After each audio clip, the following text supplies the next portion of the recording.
तो सबसे पहले एक प्रश्न जो मैं हर जगह पूछता हूँ कि हम में से यहाँ बैठे हुए लोगों में से बाबा साहेब का अनुयायी कौन कौन है?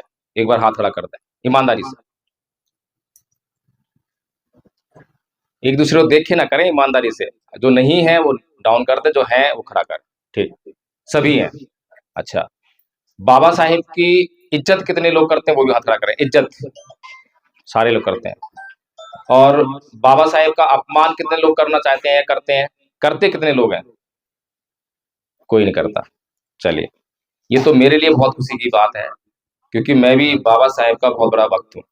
और मैं चाहता हूँ कि इस देश में, इस दुनिया में, इस महामानव जिसके लिए हमने बहुत सारी उपमाएं दी हैं, the sun, the symbol of knowledge, the greatest Indian, ऐसी बातें अभी तक किसी और व्यक्ति के लिए नहीं कही गई। तो ऐसे महामानव का तो अपमान किसी भी सूरत में होना ही नहीं चाहिए, लेकिन फिर भी हो रहा है। इस देश में अपमान हो रहा है। जिस देश में इस महामानव ने जन्म लिया, जिस देश के लोगों के ऊपर जिम्मेदारी थी कि उस महामानव का वो सम्मान करें, उसी देश के लोग जो है उस महामानव का अपमान करते हैं। वे कौन से लोग हैं जो अपमान करते हैं? कौन लोग हैं, कोई बताएगा? पाखंडी। पाखंडी किसे कहते हैं? बहुत अच्छी बात कही है। पाखंडी किसे कहते हैं? अच्छा विषय मिल गया आज तो। जो दिखावा करते हैं। अरे वाह, आप तो बिल्कुल सच बोलने वाले हैं। बहुत बढ़िया। तो पाखंडी का मतलब दिखावा करने वाले। ठीक है, तो अब हम थोड़ी सी अपनी जांच कर लें। अपनी जांच करें, किसी और से क्या लेना देना। दूसरे लोग कुछ भी करते रहे हैं, अब हमें देखना है कि हम सही कर रहे हैं, गलत कर रहे हैं। तो क्या हम बाबा साहेब का सम्मान कर रहे हैं या नहीं कर रहे हैं, और पाखंडी है या नहीं है, ये दो बातें हमें जांच करनी है। ये तो बात बिल्कुल ठीक है। बाबा साहेब के विचारों को अमल करके, विचार पर अमल करके ही हम जो है बाबा साहेब का सम्मान कर सकते हैं। और भी कोई तरीका है सम्मान करने का? कुछ भी नहीं है। वाह वाह, क्या बात है। ये तो सबसे महत्वपूर्ण बात है। बेशक हम तस्वीर रखें न रखें, फूल चढ़ाएं न चढ़ाएं, मोमबत्ती जलाएं न जलाएं, इससे कोई फर्क नहीं पड़ने वाला। लेकिन अगर विचारों पर नहीं चले तो फर्क पड़ने वाला है। ठीक बात है।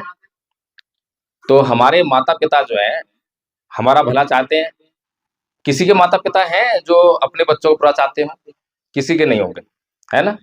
और हमारे माता पिता हमारा भला करने के लिए हमसे कोई बात कहें और हम उनकी बात को ना माने, तो बुरा किसका होगा? माँ बाप का या हमारा? सीधी सी बात है। और हम में से बहुत से लोग ऐसे हैं, जब बचपन में हमारे माँ बाप कहते हैं कि बेटा पढ़ ले, पढ़ेगा तो बड़ा आदमी बन जाएगा, आईएएस बन जाएगा, आईपीएस बन जाएगा, अफसर बन जाएगा, मौज मारेगा। माँ बाप जानते हैं, लेकिन बच्चे बात नहीं मान रहे हैं। जो बच्चे नहीं बात मानते हैं वो बाद में तकलीफ पाते हैं, मेहनत मजदूरी करते हैं, और जो बात मान लेते हैं वो ऐशो आराम की जिंदगी जीते हैं। ठीक बात है। तो फिर ऐसे ही हमारे बाबा साहेब, हमारे माँ, हमारे बाप ऐसे ही हैं, और हमें कुछ करने के लिए कह रहे हैं। करने के लिए कह रहे हैं ना, तो क्या हमने जो उन्होंने हमारे लिए ये कहा कि ये करना है, जिसको हमने विचार कहा, तो क्या हमने उस पर अमल किया या नहीं किया? किस किस ने अमल किया अब तक? एक बार हाथ खड़ा करें। जो हम अमल कर सकते हैं उसको तो अमल कर लेना चाहिए। बहुत बढ़िया, कम से कम 2-3 हाथ उठे हैं। जो काम हम आराम से कर सकते हैं उसको तो कर लेना चाहिए, जिसको करने में कोई तकलीफ ना हो, किसी को कोई हानि ना हो। अच्छा, आप लोग अकेले अकेले आए हैं, महिलाएं कहाँ हैं? महिलाएं कहाँ हैं? खाना बना रही हैं।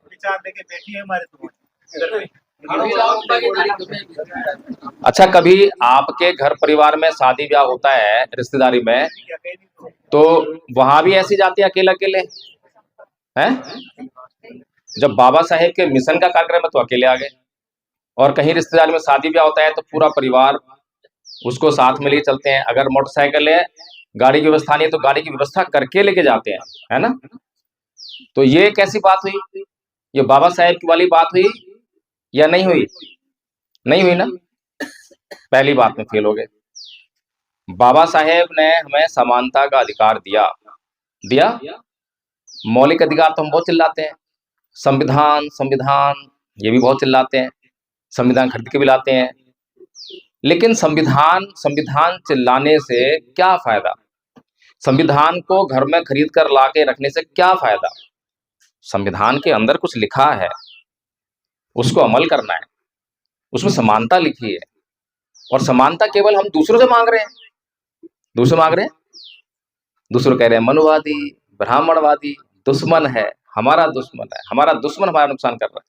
और हमने कभी सोचा है कि क्या हम भी अपना नुकसान कर रहे हैं? अगर समानता का आदर हम लोग नहीं करेंगे, इस अधिकार का आदर हम लोग नहीं करेंगे, तो हमारा नुकसान होगा, फायदा होगा?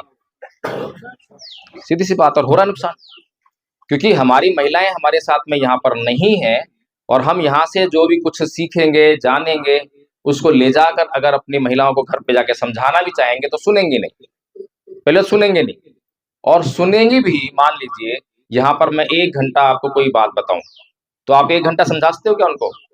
नहीं समझाते। 10 मिनट 15 मिनट बस। कोई ऐसा नहीं है जो किताब पढ़े और पढ़ने के बाद मैं पूछूं भाई क्या लिखा है इसमें, जो बता दे। तो सीधी सी बात क्या है कि जैसे आप सुन रहे हैं वैसे ही उनको भी सुनने का मौका मिलता, तब तो होती कि हाँ हम वास्तव में बाबा साहेब के अनुयायी हैं। लेकिन हम पहली बात में ही फेल हो गए।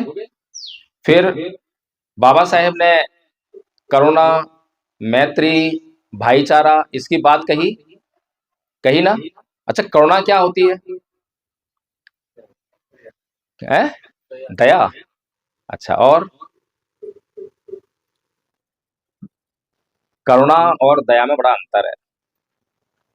दया तो ये है कि यहाँ एक्सीडेंट हो गया, कोई घायल अवस्था में पड़ा है, मैंने देखा, दया आ गई, अरे बेचारा, और मैं चला गया।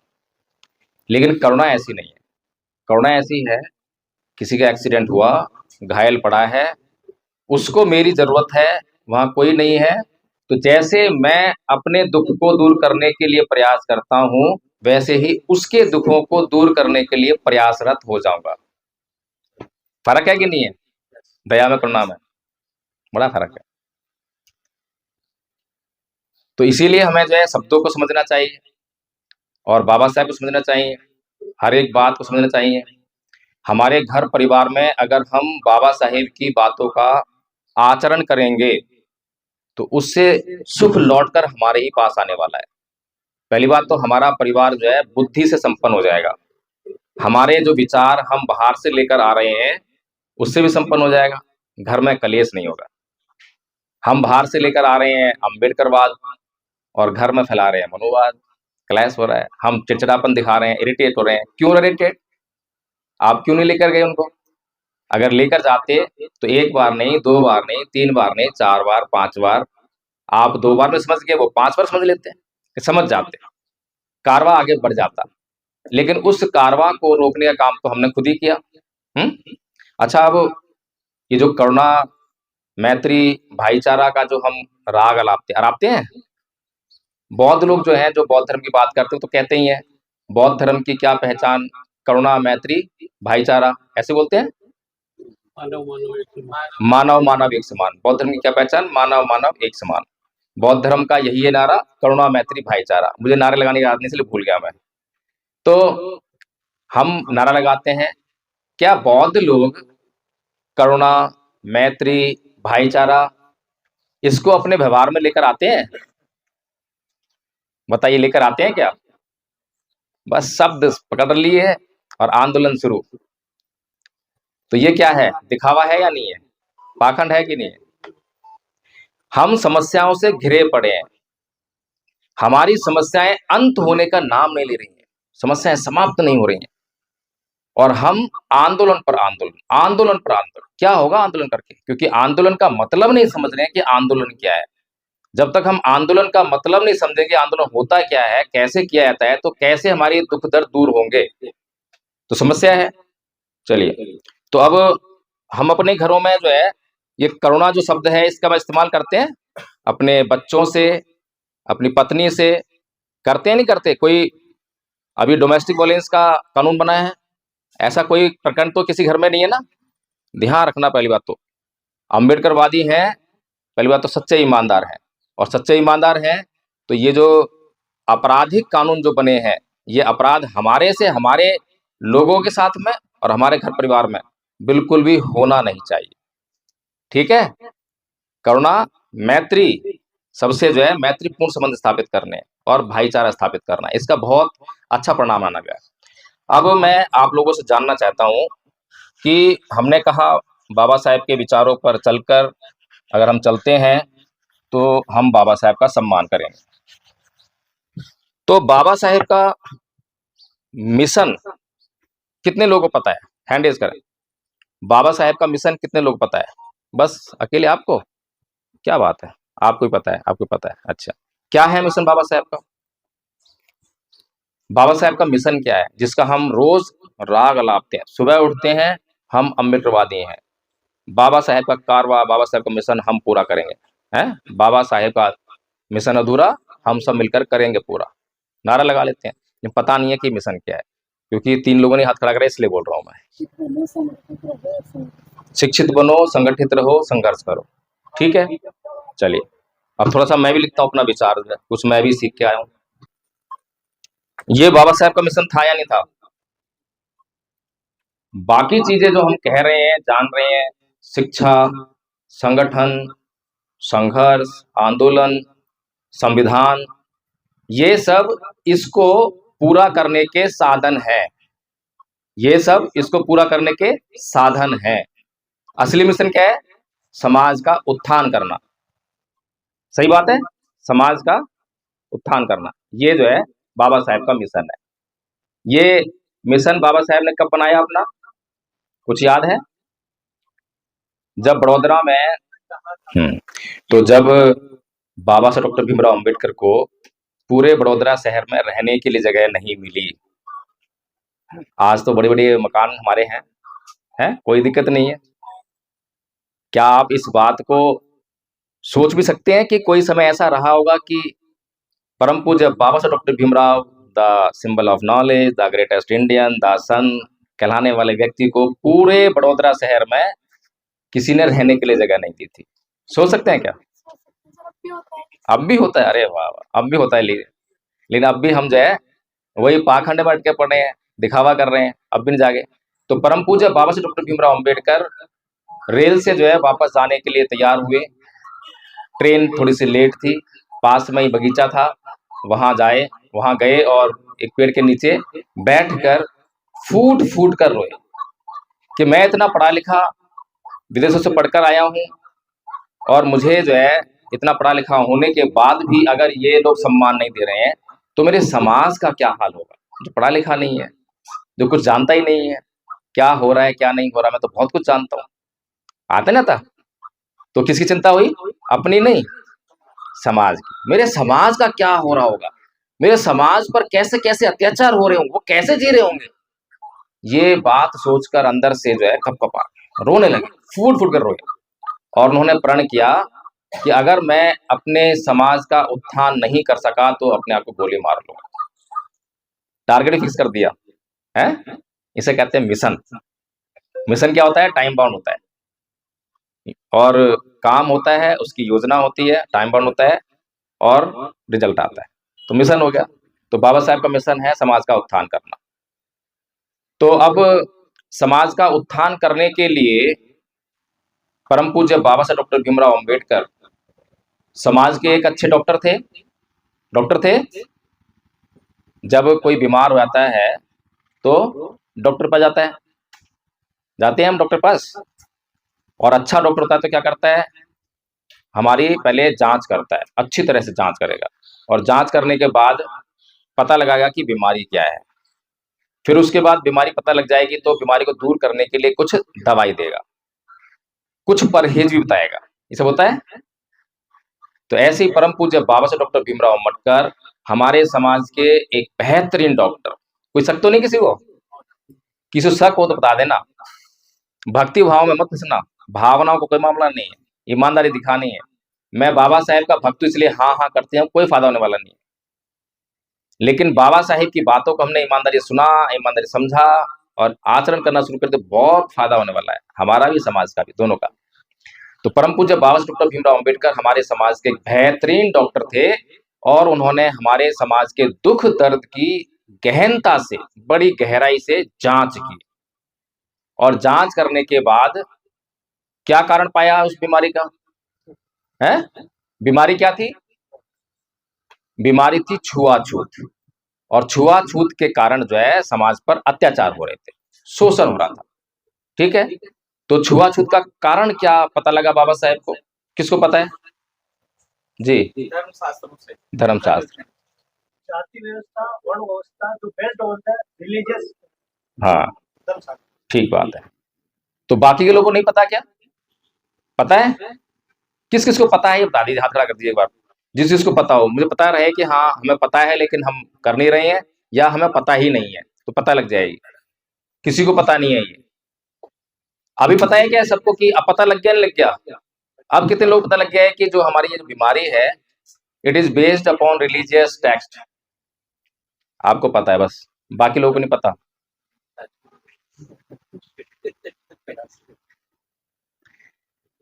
अरे बहुत छोटी सी बात है, कॉमन सेंस है, बहुत बड़ी बात तुम कर नहीं रहे हैं, बहुत बड़ी बात नहीं कर रहे हैं। बाबा साहेब ने जब समस्या को फोकस किया, जब हम समस्या को फोकस करते हैं तो समस्या का कारण पता लग जाता है, और समस्या का कारण पता लग जाता है तो फिर उसका हम इलाज ढूंढने लगते हैं। तो बाबा साहेब ने भी समस्या फोकस किया और कारण पता लगाया जो आप लोगों ने बताया है कि ये एक रिलीजियस बेस्ड कास्ट सिस्टम है और ये लोग जो है मजबूर हैं अत्याचार करने के लिए, मजबूर हैं बेचारे। अब उन्हें क्या पता है कि उन्हें कहाँ पैदा होना है? किसी ब्राह्मण के घर में पैदा होना है, किसी ठाकुर घर में पैदा होना है, किसी राजपूत घर में, कुछ पता है क्या? किसी को नहीं पता, गलती से पैदा हो गए। अब गलती से पैदा हो गए हैं, बचपन से उनको ये सिखाया गया कि तू ऊंची जाति का है और तुझे इनके साथ में उठना है, इनके साथ में नहीं उठना है, यहाँ बैठना है या नहीं बैठना है, इसे खाना है या नहीं खाना है। तो वे लोग मजबूर हैं। मजबूरी कहाँ से आ रही है? मजबूरी धर्मशास्त्र से आ रही है, सीधी सी बात। तो परम पूज्य बाबा साहब डॉक्टर भीमराव अंबेडकर के ऊपर भी अत्याचार हो रहे हैं, बचपन से हो रहे हैं? तो बचपन से ही हो रहे हैं तो वो किसी अध्यापक को, किसी नाई को, किसी गाड़ी वाले को, चपरासी को दोषी नहीं ठहराते। ठहराते हैं क्या? नहीं ठहराते। वो सिस्टम को देखते हैं कि ये सिस्टम है जो अत्याचार कर रहा है, और ये सिस्टम कहाँ से आ रहा है? रिलीजियस टेक्स्ट से आ रहा है, धार्मिक किताबों से आ रहा है, धर्मशास्त्रों से आ रहा है। ठीक सी बात है। तो उन्होंने क्या निर्णय किया फिर जब ये समझ में आ गया? तो क्या निर्णय किया? क्या बोला समाज को? समाज को क्या बोला? धर्म छोड़ने की बात करी। अच्छा करी थी बात, पता है? ये बात कितने लोग पता है? पता है। बाकी आप लोगों को नहीं पता कि धर्म छोड़ने की बात कही थी है?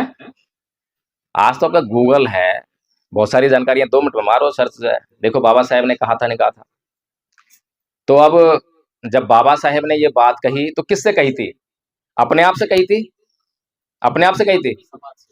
समाज से कही थी। 13 अक्टूबर सन 1935 येवला, है ना? और मंच लगा हुआ है, और मंच किस लिए लगता है? जैसे आप लोगों को बुलाया ना, अब मेरे को अपने आप से बात करने थोड़ा आया हुआ है, आप लोगों से बात करने आया हूँ। तो ऐसे ही जो है लोग बैठे हुए हैं और उनसे वो बात कर रहे हैं, और उनसे बात करते हुए कह रहे हैं कि ऐ मेरे समाज के लोगों, ये व्यवस्था जीने लायक नहीं है, इसमें हमारा किसी भी प्रकार का उत्थान संभव नहीं है। हम चाहे कितना भी यहाँ कुछ भी करते रहें, कैसे भी करते रहें, हजारों साल से गुलामी कर रहे हैं, लेकिन अब तक जो है हमारा कोई देवी देवता, कोई ईश्वर भला करने नहीं आया, कोई नहीं आया। अगर किसी को हमारी जरा सी भी चिंता होती, कभी कभार किसी किसी का तो भला कर देता, लेकिन किसी ने भला नहीं किया। तो इसलिए ऐ मेरे समाज के लोगों, आज मैं प्रतिज्ञा करता हूं कि मैं इस धर्म में पैदा हुआ, मैं हिंदू पैदा हुआ, ये मेरे बस की बात नहीं थी, लेकिन मैं हिंदू मरूंगा नहीं, ये क्लियर कट उन्होंने जो है घोषणा की। तो ये घोषणा क्यों कर रहे हैं? इसलिए कर रहे हैं कि मैं छोड़ रहा हूं, या इसलिए कर रहे हैं कि मेरा समाज सुने और वो भी इस बात से प्रेरित हो जाए? इसीलिए कर रहे हैं, समाज के लिए कर रहे हैं। परम पूज्य बाबा साहेब डॉक्टर भीमराव अंबेडकर के जीवन का एक एक पल किसके लिए है? अपने लिए, उनके लिए, या आपके लिए, समाज के लिए? कोई डाउट तो नहीं किसी को है? तो फिर अगर परम पूज्य बाबा साहेब डॉक्टर भीमराव अंबेडकर हमारे लिए कोई आंदोलन कर रहे हैं, कोई बात कह रहे हैं, तो हमें उनके साथ मजबूती के साथ में उनको मजबूती देने के लिए खड़ा होना चाहिए, होना चाहिए। अगर हम किसी को नेता चुन लें कि भाई तुम आगे बढ़ो, हम तुम्हारे पीछे हैं क्या नारा लगाते हैं ना, नेताजी आगे बढ़ो, हम आपके साथ हैं, ऐसा नारा लगाते हैं। अब नेताजी जो है तैस में आ गए, आपके कहने पर जो है वो कहते हैं चने के झाड़ पर चढ़ गए। उन्हें क्या मालूम कि आप तो बस पंपिंग कर रहे हैं। और जैसे ही नेताजी आगे बढ़े दुश्मन से लड़ने के लिए, और वैसे ही पीछे से आप गायब। अब नेताजी का क्या होगा? है नेताजी तो फंस गए पूरे। वो कौन सी फिल्म है? शोले। आधे इधर जाओ, आधे इधर चले जाओ, और बाकी मेरे पीछे आओ। तो कुछ ऐसा ही वाकया घट जाता है, पता ही नहीं है मेरे पीछे कौन कौन है, और मैं सोच कर रहा हूँ कि मेरे पीछे तो बहुत बड़ी भीड़ है, बहुत बड़ी सेना लेके चल रहा हूं मैं तो इस युद्ध को जीत कर रहूंगा। कितने लोगों ने परम पूज्य बाबा साहेब की बात को मानते हुए उस समय जो है हिंदू धर्म को छोड़ा? क्या इसको हम बंदी कर दें? मेरी आवाज आ रही है ना? इसको बंद कर दो। क्यों बेतला सबको सुनाया मुझे? इसको बंदी कर दो, थोड़ा स्विच कर दो। बेतले में दूसरे परेशान हो जाते हैं, गलत तो कुछ कर नहीं रहे हम, लेकिन दूसरे लोग परेशान हो जाते हैं, है ना? हमें उनका भी ख्याल है, भला उनका भी करना है, बुरा हम किसी का नहीं। किसी ने, हमारे किसी भी महापुरुष ने किसी का बुरा नहीं करा, लेकिन जब हम अपने हक अधिकार की बात करते हैं तो हमारे हक अधिकारों पर जो लोग कुंडली मार के बैठे हैं और मौज कर रहे हैं, तो उनको दर्द होने लगता है, इसीलिए वो रिटेलिएट करते हैं, और कोई कारण नहीं है ना? तो इसीलिए जो है हमें एक एक बात को जो है गंभीरता से समझनी है। अगर हम गंभीरता से समझेंगे तो सारी बातें समझ में भी आएंगी, और आपके कोई भी सवाल हो, कोई समस्या हो, तो उसको बताइए। मैं ये तो नहीं कहता हूँ कि मैं बहुत बड़ा विद्वान हूँ, ऐसा पता लगा नहीं हो किसी को भी। बहुत बड़े विद्वान तो कई कांग्रेस में जा रहे हैं, कोई बीजेपी जा रहे हैं, कोई कहीं जा रहे हैं, क्योंकि उनको कांग्रेस ने, बीजेपी ने पहचान लिया कि ये बहुत बड़ा विद्वान है ना? ये वर्ल्ड लेवल का विद्वान है, इसकी कांग्रेस की जरूरत है, इसकी बीजेपी जरूरत है, इसकी जो है सपा को जरूरत है, इसलिए वो वहां जा रहे हैं, वहां बुला रहे हैं, वहां जा रहे हैं। तो हमारा तो कोई नाम नहीं है, इसलिए हम जो है विद्वान नहीं है, छोटे मोटे आदमी हैं, आप लोगों के बीच में बात करने आए हैं। अगर आप लोगों को लगे कि हाँ ये बातें सही हैं तो मानते जाओ, नहीं है सही छोड़ते जाओ, कोई इशू नहीं है। मैं पहले भी आया था, कुछ बातें पहले भी करके गया था, आप लोगों ने नहीं मानी, मैं कुछ कहा मैंने आपको आके? अब आया हो इतने दिनों बाद आपसे मुलाकात करने के लिए। तो उस वक्त जो है बाबा साहेब डॉक्टर भीमराव अंबेडकर की यह बात कितने लोगों ने मान ली थी? आपको क्या लगता है कितने लोगों ने मानी होगी? 1000 लोगों ने मान ली होगी? लाखों में, तो 3.5 से 5 लाख लोग नहीं, शपथ लेने वाले 13 अक्टूबर सन 1935 की बात कर रहा हूँ, हिंदू धर्म को छोड़ने वाली बात। 55 में लिया। कोई 200-400 लोग होंगे मुश्किल से, लेकिन ये 200-400 की संख्या कम नहीं है, ये संख्या भी बहुत है। कार्ल मार्क्स का नाम तो सबने सुना होगा, सारे पढ़े लिखे लोग हैं, सबने सुना है ना? जब उसकी मृत्यु हुई तो कितने लोग थे उसकी मृत्यु पर? कितने लोग पता है? 14 लोग हैं? 14 लोग। बताइए, 14 लोग थे। और बाबा साहेब के साथ में बौद्ध धर्म की जब दीक्षा ले रहे हैं 14 अक्टूबर 1956 को, तो कितने लोग हैं? 3.5 से 5 लाख। 5 लाख। संख्या कौन सी ज्यादा है, ये वाली या ये वाली? है ना? इन लोगों ने क्या करा और इन लोगों ने क्या करा, कोई अंदाजा है? 5 लाख हो गए और इन्होंने काम करना शुरू किया। ये 14 लोगों का काम, आपको पता है कितना जबरदस्त काम है? आज पूरी दुनिया लाल है, पूरी दुनिया लाल है। पूरी दुनिया में कोई भी देश ऐसा नहीं है जहां पर मार्क्सवादी पार्टी ना हो, कम्युनिस्ट पार्टी ना हो। कोई देश ऐसा है बताइए मुझे?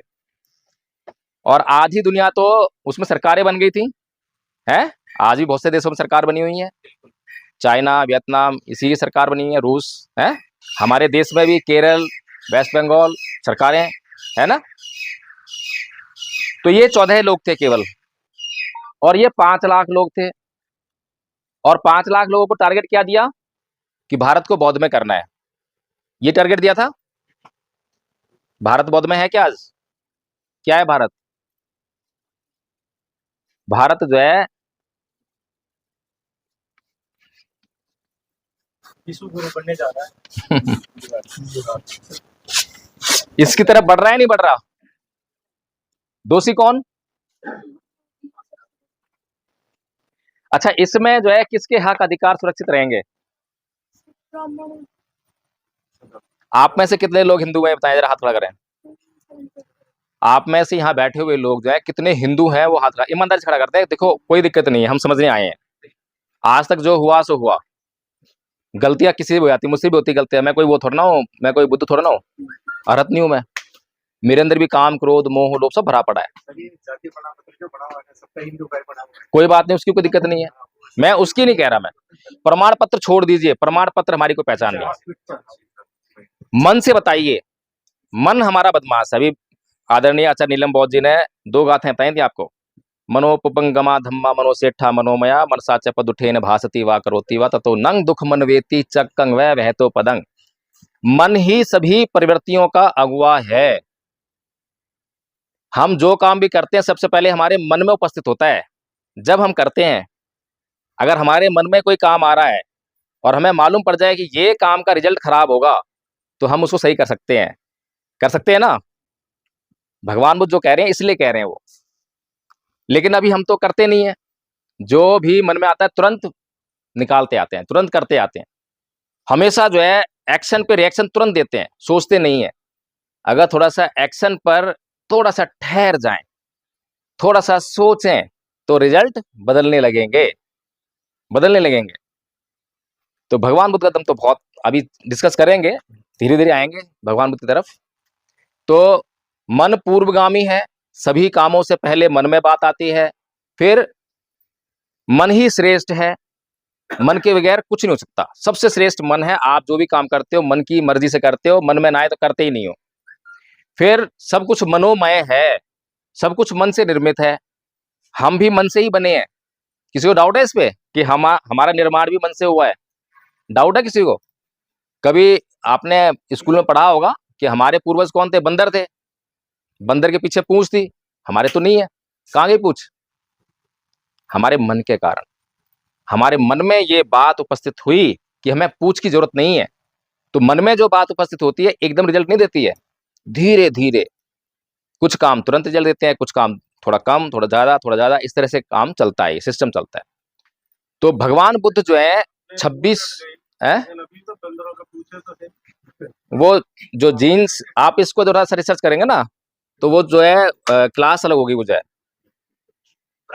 मैंने ये सवाल पूछा था, हाँ, चैट जीपीटी है ना, उससे पूछ लेना, बता देगा आपको। मैंने भी उससे पूछा था, पता लगा कि उसकी एक शाखा जो है मानवों की, बंदरों से वो इधर चली गई और इधर चली गई। मुझे ज्यादा साइंस नहीं आती है, मैं बहुत कम पढ़ा लिखा आदमी हूँ, इसीलिए जो है ज्यादा मैं ऐसे समझा नहीं सकता आपको। ब्रांच निकल गई, हाँ ठीक है। तो हमारे दुख का कारण क्या है वो हम पता करने के लिए चल रहे हैं। और अभी भी अगर हम हिंदू हैं तो हम कम से कम ये मान सकते हैं कि हम बौद्ध राष्ट्र तो बनाने जा नहीं रहे हैं। ठीक बात कह रहा हूं मैं? अगर हम हिंदू हैं तो हम खुद ही बौद्ध राष्ट्र बनाने तो नहीं जा रहे हैं, पहली बात। तो हम क्या बनाने जा रहे हैं? हिंदू राष्ट्र बनाने जा रहे हैं।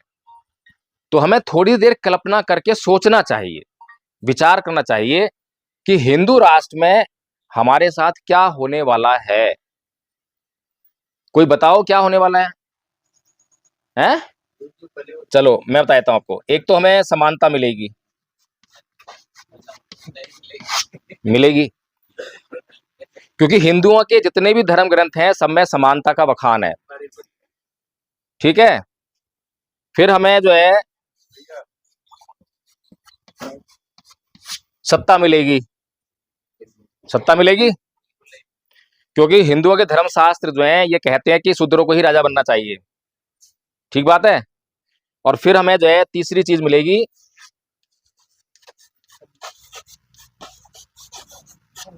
आर्थिक स्वतंत्रता। ठीक है, ये 3 चीजें हमें हिंदू राष्ट्र में मिलने वाली है। सभी जानते हैं इस बात को? अगर ये देश हिंदू राष्ट्र हो गया तो ये चीजें हमें मिलने वाली हैं। और बाबा साहेब ने जो हमारे लिए टारगेट फिक्स किया था, बाबा साहेब डॉक्टर भीमराव अंबेडकर संविधान कब लागू करवा रहे हैं इस देश में? फरवरी डिक्लेयर कर सकती हो। संविधान लागू कब हुआ? 26 नवंबर 1948। नहीं, लागू कब हुआ? 26 जनवरी 1950। कोई फर्क नहीं पड़ता डेट से, जो है 26 नवंबर कह लो, 26। हम कह रहे हैं कि पहले हुआ ना, ये 50 में हुआ, ठीक है। 1950 में संविधान लागू करवाया बाबा साहेब ने, और उस संविधान में हमें तमाम अधिकार दे दिए। क्या क्या अधिकार दिए? पहला अधिकार उसमें दिया लोकतंत्र का, कि अब आपके ऊपर राजशाही राज नहीं करेगी। रानी के पेट का ऑपरेशन कर दिया, अब राजा जो है रानी के पेट से जन्म नहीं लेगा, बैलेट पेपर से जन्म लेगा। ठीक बात है। पहला अधिकार लोकतंत्र दे दिया। दूसरा, आपको आरक्षण दे दिया। फिर तीसरा, आपके जो तमाम मौलिक अधिकार हैं, जीने के अधिकार, वो सारे उसमें सुरक्षित कर दिए। मोटे मोटे तौर पर ये हमारे अधिकार जो है परम पूज्य बाबा साहेब डॉक्टर भीमराव अंबेडकर ने 1950 में सुरक्षित कर दिए। अगर वास्तव में संविधान के द्वारा हमारी जिंदगी सुरक्षित हो जाती, तो क्या परम पूज्य बाबा साहेब डॉक्टर भीमराव अंबेडकर 6 साल बाद 14 अक्टूबर 1956 को धर्म परिवर्तन करते क्या? क्यों पंगा लेना था हमको? मतलब क्यों हिंदुओं का दुश्मन बनना था और अपने समाज बनाना था? तो क्यों किया?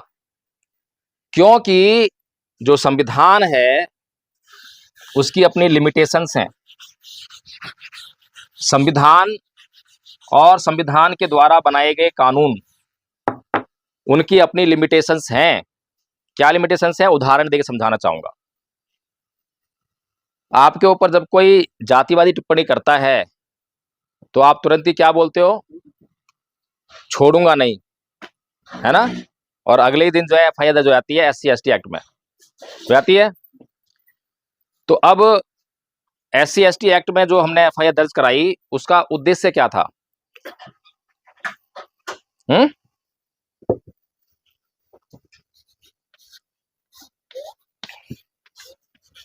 बहुत से लोगों को तो बात समझ में नहीं आती है, क्योंकि हमें बड़ी मुश्किल से जो है मरने मारने की जो है स्वतंत्रता मिली है।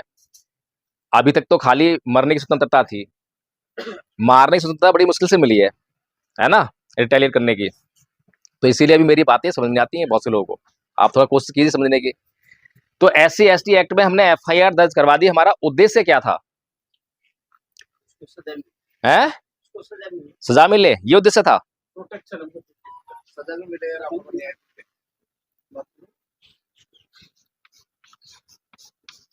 न्याय पहला, दूसरा सजा। ये दो कारण है। अब मैं एक कारण लिखता हूं।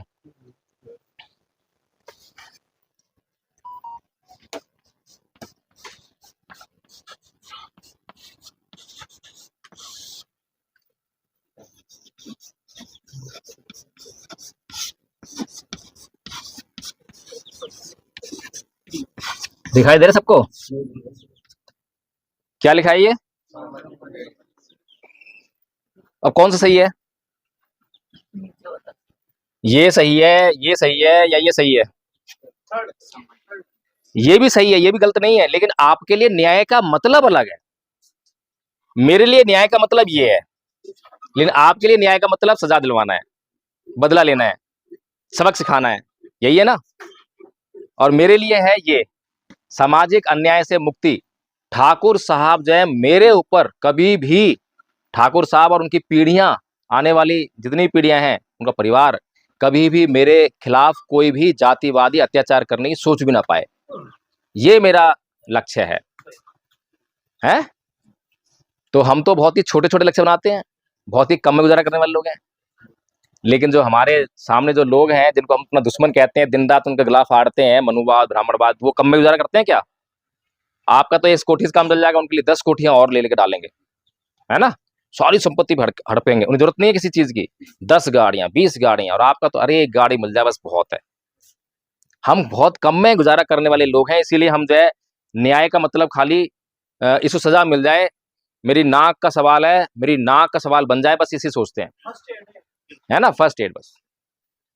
तो इसका मतलब ये है कि क्या हमने किसी ठाकुर साहब ने हमारे ऊपर अत्याचार किया और हमने उनके खिलाफ एफआईआर लिखवा दी, और एफआईआर लिखने के बाद तो जेल जाएंगे, वो जेल चले गए, और जेल से जब आएंगे तो क्योंकि हमने जो है इसलिए करवाई है, न्याय मिलने के लिए, सजा लेने के लिए, सजा भी मिल गई, न्याय मिल गया, और अब वो हमारे लिए जो है गिफ्ट लेकर आएंगे, है ना, जिसने एफआईआर लिखवाई है उसके लिए गिफ्ट लेकर आएंगे, गिफ्ट लेकर आएंगे जी। तो क्या लेकर आएंगे हैं? नहीं, आरती से क्या क्या करना है, आपके लिए इज्जत जरूरी है या आरती से जरूरी है? हमारी इज्जत लुट गई यहाँ पे जो है, हम आरती से ले रहे हैं? किसी और तरीके से बदला लेने की सोचेंगे। हाँ, देखिए कितनी इंपॉर्टेंट बात है। वो क्या बोलेंगे कि भैया पिछली बार मुझसे गलती हो गई थी, क्योंकि सजा तो बिना एविडेंस के हो नहीं सकती, कहीं ना कहीं एविडेंस रह गया था ना, अब की बार उस एविडेंस को मिटाना है और इसको सबक सिखाना है। भाई बदले की भावना तो बदले की होती है, बदले की भावना आपके अंदर नहीं जलती है, सबके अंदर जलती है ना, तो वो भी बदले की भावना लेकर आएंगे, इसको छोड़ूंगा नहीं है। कई बार जो है पुश्तैनी दुश्मनी सुनते हो आप, पुश्तैनी दुश्मनी, मेरे परिवार का एक मार दिया, मैंने फिर जाके उसका मार दिया, फिर वो मौका ढूंढ रहा है, फिर उसने मेरा एक मार दिया, और चलती आती है दुश्मनी, पहले बहुत चलती थी, अब थोड़ी शायद कम हो गई होगी, है। तो ये मामला हुआ ये वाला। तो हमारी प्रॉब्लम सॉल्व नहीं हो रही है, हमारी प्रॉब्लम बढ़ रही है, क्योंकि हम जो है, वो जो दुश्मन है उसने अपना काम करने के तरीके बदल दिए, जैसे उसको पता लगता है कि हम ये करने लगे तो तरीके बदल देता है। तो तरीका आपको दिखाई दिया कुछ बदलते हुए? सुप्रीम कोर्ट डिसीजन आया था 18 अप्रैल को, 2 अप्रैल को जो आंदोलन करा था हमने एससी एसटी एक्ट पे किया था, तो सुप्रीम कोर्ट ने वो क्यों किया था डिसीजन? इसीलिए किया था, है, इसीलिए किया था ना।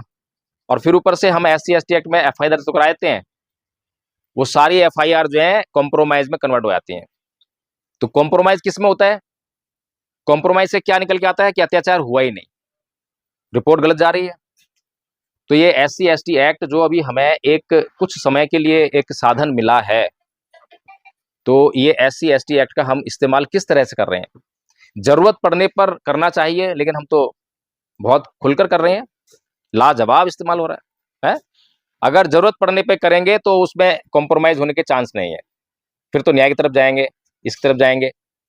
लेकिन वो इसलिए नहीं है कि वो जो है ठाकुर साहब सुधर जाएंगे, ठाकुर साहब सुधरने वाले नहीं है। ये बात जो है बाबा साहब डॉक्टर भीमराव अंबेडकर से बेहतर कौन जानता था कि मैंने संविधान बना दिया है, उसके जरिए जो है इनको सारे सेफ गार्ड्स दे दिए हैं, इनके फंडामेंटल राइट्स को, लेकिन इनकी जिंदगी अभी भी खतरे में है। खतरे में क्यों है? क्योंकि ये लोग जो है सुशिक्षित नहीं है। क्या नहीं है? सुशिक्षित नहीं है। इनके पास मॉरलिटी नाम की जो चीज होती है उसकी कमी है, मॉरल्स क्या होते हैं वो पता ही नहीं है। अभी ये निजी स्वार्थों में जीने वाले लोग हैं, है ना। अच्छा ये बताइए, आप सभी लोग जो है असली खाना खाते हैं, नकली खाना खाते हैं? हैं? असली खाते हैं, अच्छी बात है। और नकली खाना खाएंगे तो क्या रिजल्ट आएगा? हैं? स्वास्थ्य गड़बड़ हो जाएगा। नकली खाना खाएंगे तो विचार भी ऐसे ही आएंगे, विचार भी ऐसे आएंगे। जैसे खाएगा वैसे होंगे। हाँ, अब मैं कुछ बातें बताता हूँ आपको जो है, नकली खाना क्या होता है। हमने तो जो है फूड वाला ले लिया, जो हम खाना मुंह से खाते हैं, विचारों का भी खाना खाते हैं हम। तो नकली वाला कौन सा होता है? लोभ, लालच और निजी स्वार्थ। बताइए हमने अपनी जिंदगी में ये वाला खाना खाया है या फिर असली खाना जो है? असली खाना कौन सा है? असली कौन सा है? त्याग, समर्पण, बलिदान। कौन सा खाना खाया हमने? है ये वाला खाया है हमने? कमी खाया तो कम खाया, वो ज्यादा खाया, जब बाबा साहेब की जयंती आती है ज्यादा खाते हैं। तो मैं 100 रुपये दान देता हूँ प्रोग्राम करने के लिए, 5,000 रुपये दान देता हूँ प्रोग्राम करने के लिए, तो मैं ये सोचता हूँ कि मैंने त्याग किया है। त्याग हो गया? नहीं हुआ। त्याग क्या होता है? बलिदान क्या होता है? जब त्याग होता है ना और बलिदान होता है तो बहुत कष्ट पहुंचता है, दुख होता है। ये शब्द इतने आसान नहीं है, बहुत दुखी कर देने वाले शब्द हैं। बाबा साहेब ने त्याग किया था नहीं किया था? दुख हुआ था, फील हो रहा है? तो हमने करा त्याग अपनी जिंदगी में? हमने जब हिंदू धर्म तक का त्याग नहीं करा तो हमने क्या त्याग कर दिया? और हम कह रहे हैं कि हम लाखों रुपया खर्च करके जो है बाबा साहेब की जयंती मनाते हैं। बाबा साहेब की जयंती मनाते हैं या बाबा साहेब का अपमान करने का एक सिस्टम लगाते हैं? हैं?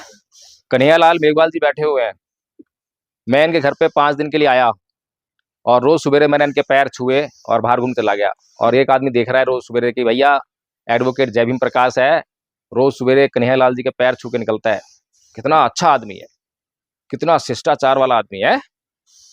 एक दिन कन्हैयालाल जी बोले, अरे भैया जय भीम प्रकाश, जरा एक गिलास पानी दे देना। मैं कहा मेरे पास टाइम नहीं है, ले रहा हूँ।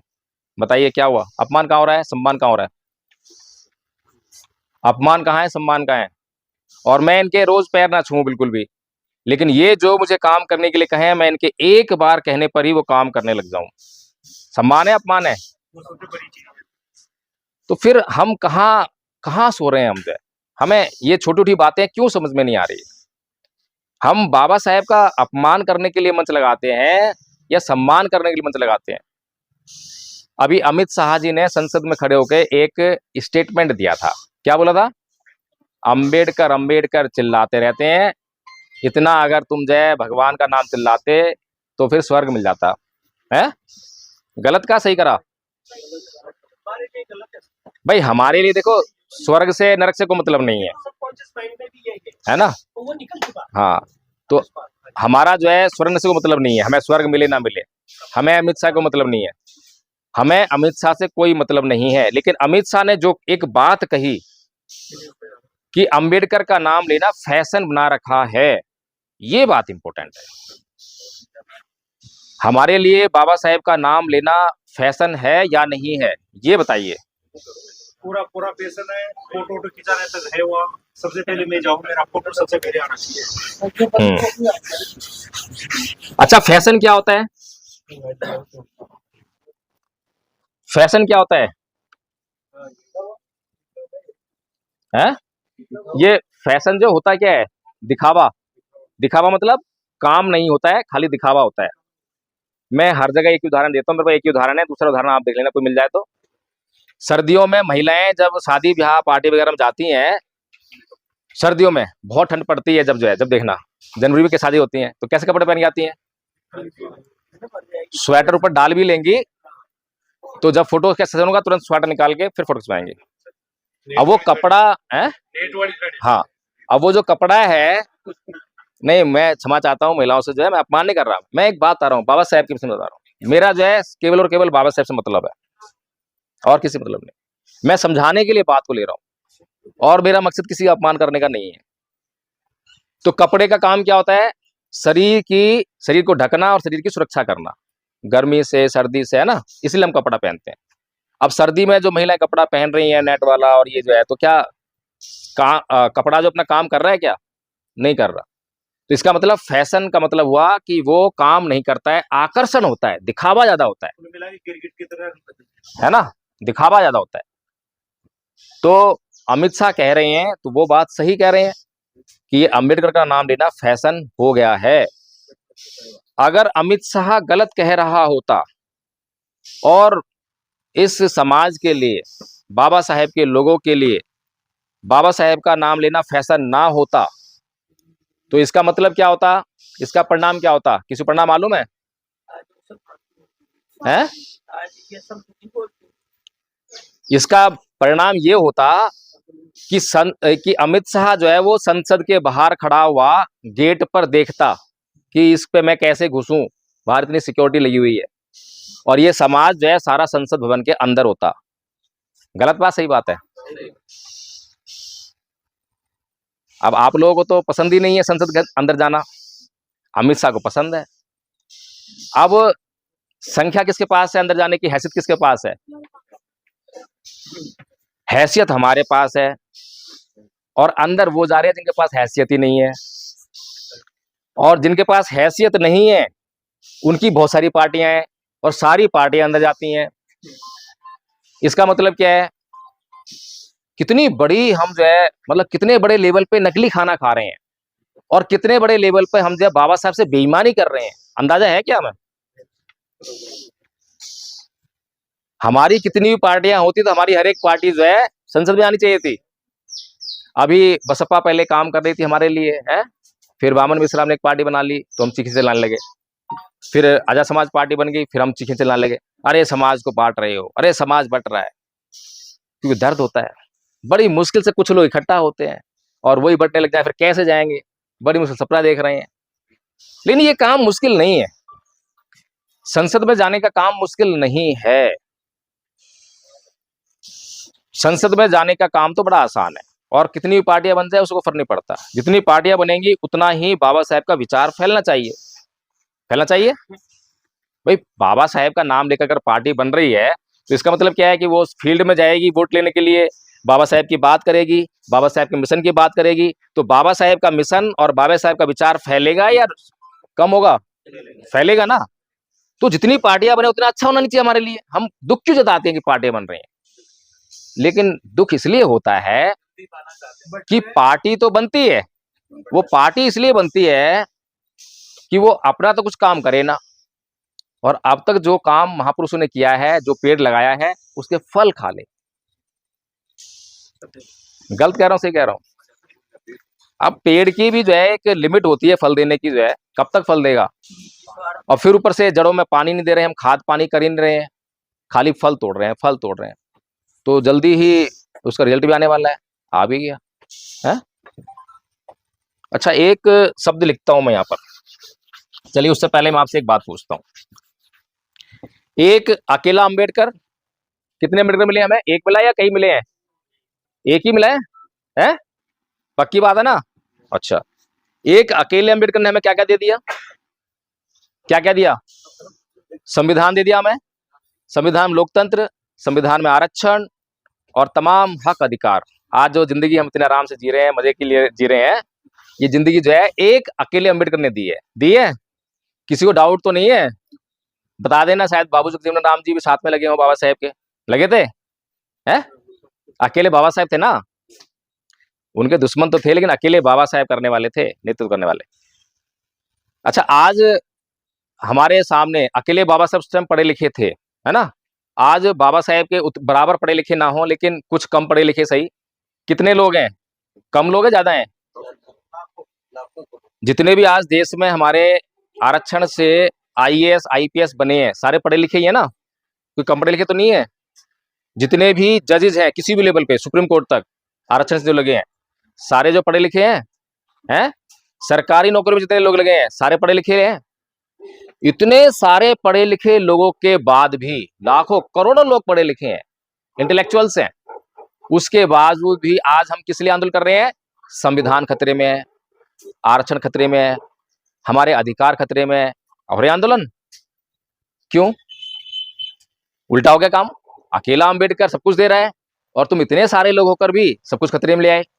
गलती किसकी है? क्या कहेंगे इसको? हैं? मैं शब्द लिख रहा हूं एक, पता नहीं क्यों मैं इतना खोजता रहता हूं नए नए शब्द, मेरे पास कोई और काम ही नहीं है। क्या है ये? सामाजिक बेईमानी। सही लिखा है गलत लिखा है? किसने की सामाजिक बेईमानी? पढ़े लिखे लोगों ने। पढ़े लिखे लोगों को भी छोड़ दें। अच्छा, समाज अपने आप में होता क्या है? अपने आप में जब हम समाज की बात करते हैं, समाज होता क्या है? समाज तो भेड़ बकरी की तरह है। सही कह रहा हूं गलत कह रहा हूं? किसी बुरा तो नहीं ले रहा? समाज भेड़ बकरी की तरह होता है। हर एक समाज, चाहे वो बहुजन समाज हो, चाहे वो ब्राह्मण समाज हो, चाहे कोई भी समाज, कोई भी समुदाय बना लो आप, जो है उसमें एक बुद्धिजीवी वर्ग होता है। होता है? सबका होता है। वो बुद्धिजीवी वर्ग उस समाज को जिस दिशा में चलने के लिए कहता है, वो समाज उसी दिशा में चलता है। गलत कह रहा हूं सही कह रहा हूं? अगर बाबा साहेब की कहीं पर मूर्ति टूट गई उसकी खबर आपको यहाँ बूंदी में मिली, आपके घर में बैठकर आप जो है मन में सोच रहे होंगे, मनुवादियों को कोस रहे होंगे, लेकिन आप कुछ कर नहीं सकते हैं। कर सकते हैं क्या? नहीं कर सकते।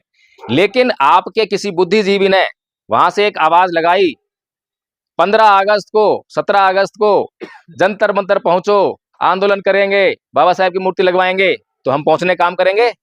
करेंगे ना? करते हैं हम। जब जब हमारे बुद्धिजीवी वर्ग ने जब जब आंदोलन करा तो हम पहुंचे हैं, अपना सहयोग दिया है। हमारी गलती नहीं है, ये समाज की गलती नहीं है। आप लोग संख्या में अभी यहाँ पर 50 नहीं हो, है ना, 50 नहीं हो, और जो लोग घर पे बैठे हुए हैं जिनको इस मूवमेंट की कोई जानकारी नहीं है, उनकी भी गलती नहीं है। क्यों गलती नहीं है? उनकी भी गलती क्यों नहीं है? क्योंकि जो बुद्धिजीवी वर्ग है ये उसी का काम है, उनको जगाने का। मैं आज आप लोगों के बीच में आया हूं और यहाँ 50 लोग इकट्ठे हुए हैं, और इन 50 लोगों में से अगर 20 लोग भी जाग गए तो वो 20 लाख खड़े कर सकते हैं। 14 आदमी तो थे, 14 आदमी पूरी दुनिया, 5 लाख कुछ भी नहीं है, सब खतरे में चल रहा है? तो हमारा जो बुद्धिजीवी है वो क्या है? सामाजिक बेईमान है। सामाजिक बेईमान कैसे है, ये भी समझने वाली बात है। समझना है, समझना है। थक जाओ, नींद आने लग जाए, बोर होने लग जाओ, बता देना है।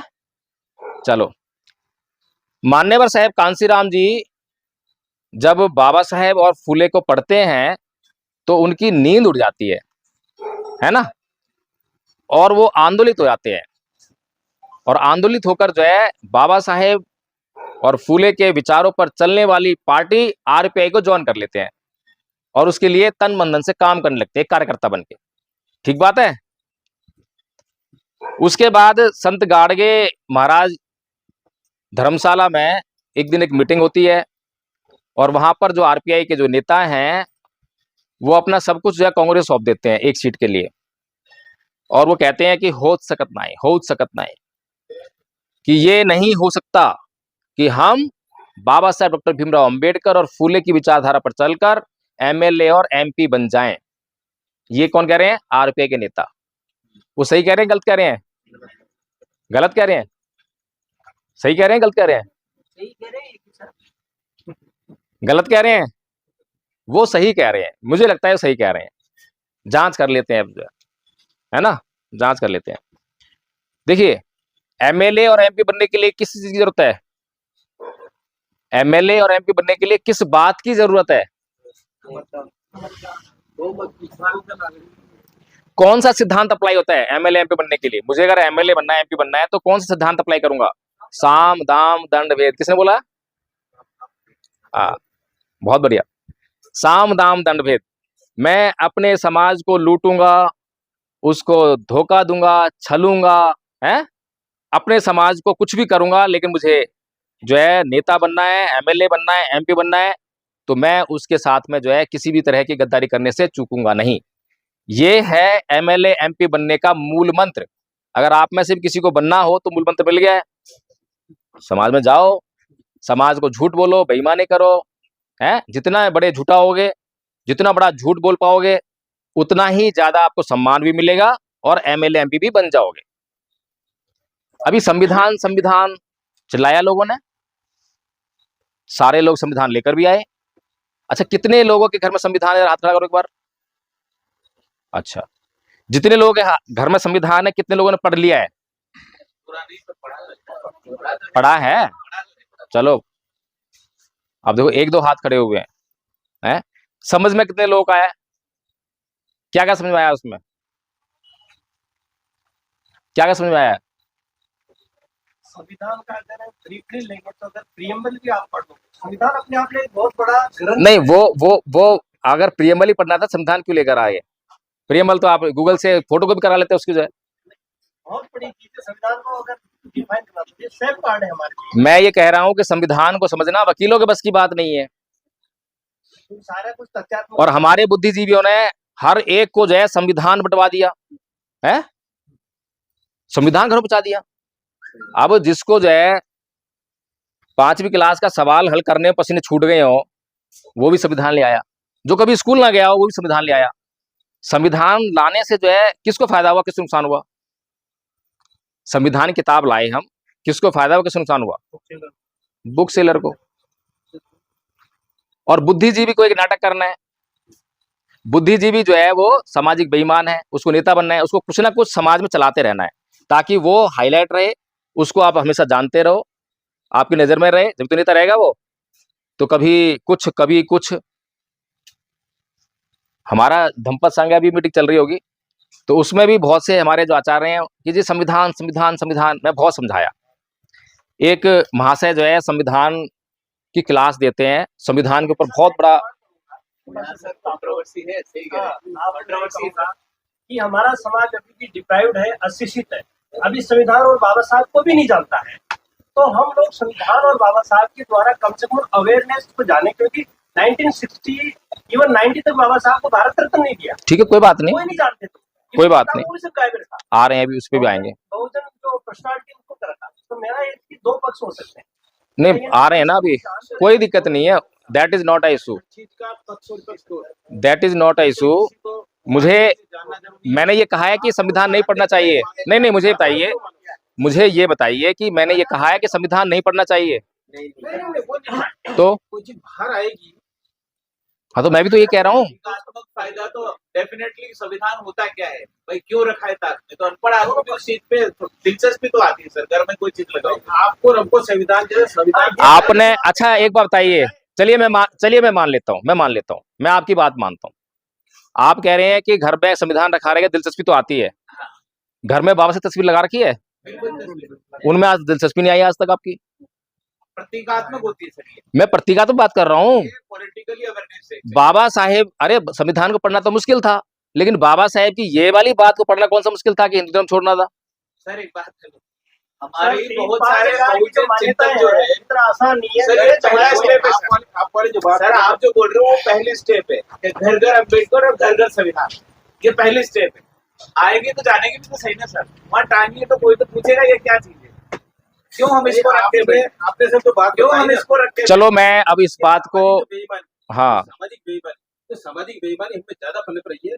उस टाइम जो बाबा साहब का जो वो था दम, जब 5 लाख व्यक्ति हुए, आज होकर बता दो, जब उस टाइम लोग पढ़े लिखे नहीं थे लेकिन समझदार, उस टाइम अत्याचार हो रहा था। ये बात तो बड़ी इंपॉर्टेंट कही आपने। सर बाबा साहब आज हम यही माने ना, मान ले किसी चीज को क्या फर्स्ट में कहा, मेरा, मानने के लिए जानना चाहिए। चलिए मेरा ये कहने का मतलब ये नहीं है। हाँ हाँ, बताइए। बाबा साहब जो लास्ट मोमेंट में थे सर, उनके सचिव थे रत्तू जी, उन्होंने कहा था कि रत्तू अब मेरा समय आ चुका है, मैं इस मिशन को यहाँ तक लाया और कम से कम आगे नहीं तो इसको पीछे मत जाने देना। और मुझे मेरे समाज ने, जब मैं अकेला इस मिशन को यहाँ ला सकता हूँ, तो अब तो मेरा करोड़ों का समाज है, लेकिन मेरे समाज ने डिसऑनेस्टी की है। अगर आज वो समझते इस मिशन को, सोशल रिवोल्यूशन को, तो आज मेरा समाज बहुत आगे होगा। ठीक बात है, ठीक बात है। तो मुझे लगता है कि मैं आप लोगों के बीच में अगर आया हूँ तो जो कमियां रह गई हैं उन्हीं पर फोकस करने के लिए आए हैं हम, है ना। अच्छा ये बताइए, आलोचना और बुराई दो शब्द होते हैं, इन दोनों में क्या फर्क होता है? आलोचना करना, बुराई करना, कुछ फर्क होता है नहीं होता? देखो, आलोचना करने के लिए आपको ज्ञानी होना पड़ेगा, पहले समझना पड़ेगा। आप जब किस चीज को समझोगे नहीं तो उसकी बुराई बताओगे कैसे? तो आपको उस बात को समझना पड़ेगा, तब आप उसकी आलोचना कर पाओगे। ठीक बात है। और बुराई जो है इसका अपोजिट हो गया, उसमें कोई अध्ययन जरूरत नहीं है, कोई जांच नहीं करनी है, सत्य है असत्य है कोई पता नहीं करना है, बस क्योंकि हमें किसी से ईर्ष्या है, द्वेष है, घृणा है, इसलिए हमें जो है बुराई करनी है, आलोचना करनी ताकि उसका अपमान हो, ताकि उसकी समाज में निंदा हो, ये बुराई है। और आलोचना है, उसका उद्देश्य होता है सुधार करना। सही है जी, है। आलोचना हमेशा जो है सुधार के दृष्टिकोण को सामने रखते हुए की जाती है। तो अभी हम लोग जो बात कर रहे हैं अपने समाज की, तो हम बुराई कर रहे हैं या आलोचना कर रहे हैं? आलोचना को बुराई माना जाता है यहाँ। मैंने इसलिए तो पहले शब्द का अर्थ बताया ना, अब तो समझ लिया हमने। मैं कोई भी बात कह रहा हूँ, कोई बात शुरू कर रहा हूँ, तो सबसे पहले शब्दों को पहले फोकस कर रहा हूँ, इसीलिए फोकस कर रहा हूँ ताकि हम उसको जो है समझ लें और उसी के हिसाब से हम अपनी बात को समझने का प्रयास करें। हाँ, तो क्या हमारे समाज में अभी तक आलोचना हुई है?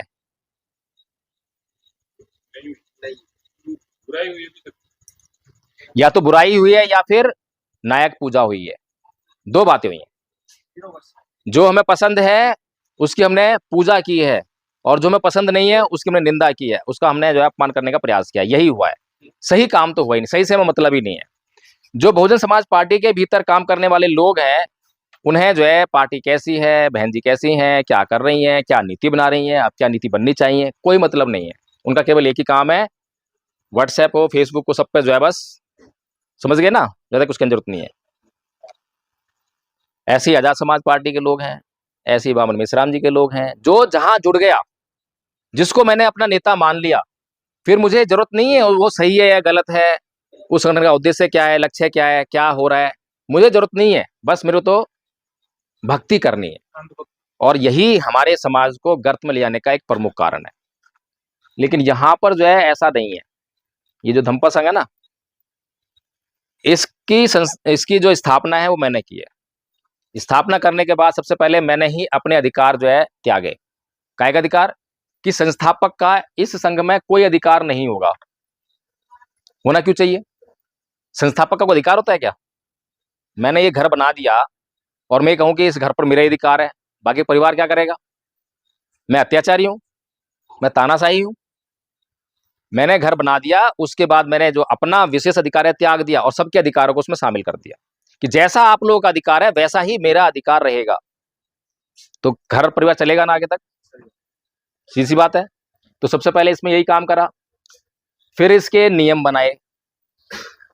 अभी हम लोग यहाँ बैठे हुए हैं, अगर हमारे यहाँ बैठने का, इस कार्यक्रम का नियम ना हो, एक बोलेगा दूसरा सुनेगा बाकी सुनेंगे, अगर ये नियम ना हो तो सारा व्यवस्था गड़बड़ हो जाएगी, है ना। तो नियम बहुत जरूरी है। तो अब हमारे समाज में जितने भी संगठन बने हुए हैं, किसी के नियम सुने हैं क्या वो नियमों का पालन करते हो? लेकिन आज संगठन बना और कल टूट गया, ये तो सुना ही होगा। हर रोज नए संगठन बन रहे हैं। कारण क्या है? कारण क्या है? कारण यही है कि हम अपने महापुरुषों का बिल्कुल भी किसी भी स्तर तक जाकर जो है फॉलो अप नहीं कर रहे, उनको फॉलो ही नहीं कर रहे बिल्कुल भी। सारा मार्गदर्शन हमारे पास मौजूद है। मैं सामाजिक बेईमानी की बात कर रहा था। फूले अंबेडकर की विचारधारा पर चलकर हम एमएलए एमपी नहीं बन सकते हैं। अगर एमएलए एमपी बनना है तो फिर हमें साम दाम दंड भेद की नीति अपनानी पड़ेगी। मान्यवर साहब कांसीराम जी सोच रहे हैं कि भाई ये लोग क्या बोल रहे हैं। मैंने तो बाबा साहब की विचारधारा पढ़ी है, फूले की पढ़ी है, वो तो समाज का कल्याण करने की इतनी बेहतरीन विचारधारा है। तो मान्यवर साहब कांसीराम जी उनको छोड़ते हैं, छोड़ना पड़ता है, फिर अपना मूवमेंट चलाते हैं, वाम से DS4 बनाते हैं या राजनीति पार्टी बनाते हैं। क्या बनाते हैं पहले? क्या बना था मुझे जानकारी नहीं, मुझे क्या बना था पहले वाम से बना था, फिर DS4 और फिर पार्टी है। पार्टी सबसे बाद में बनी थी, पार्टी सबसे बाद में बनी थी।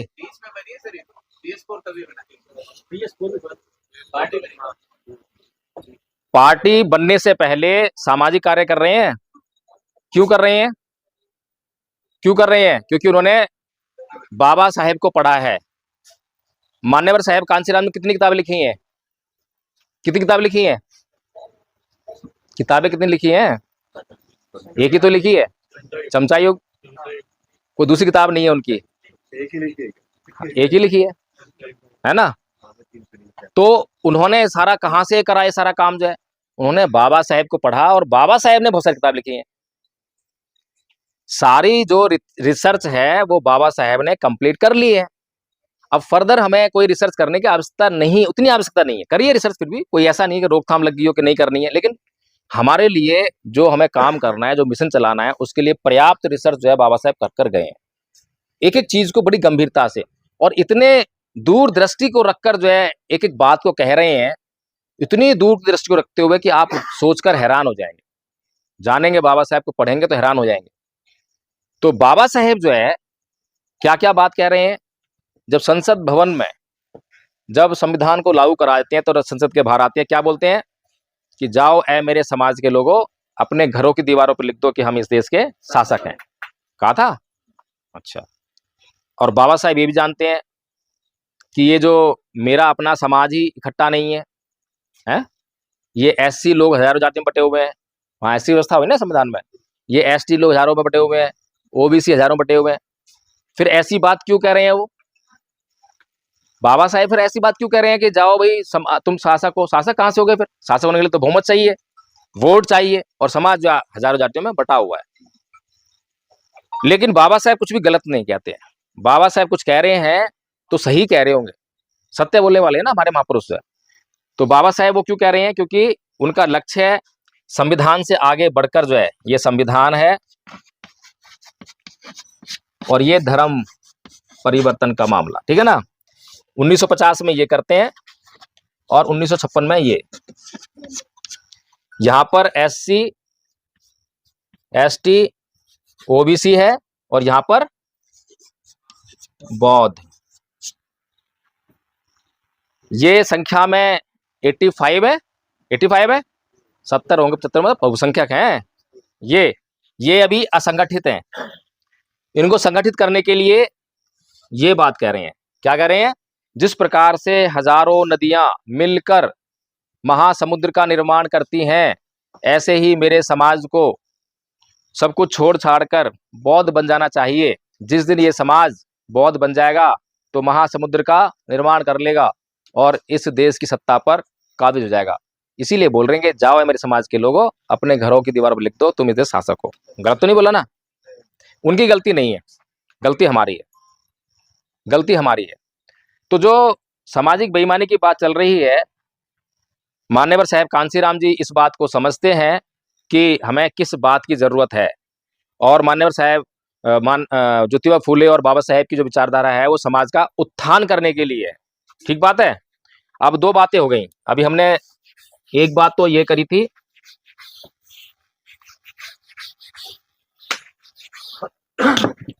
एक तो एमएलए एमपी बनने की बात कही हमने, और दूसरी बात सामाजिक उत्थान की बात कही।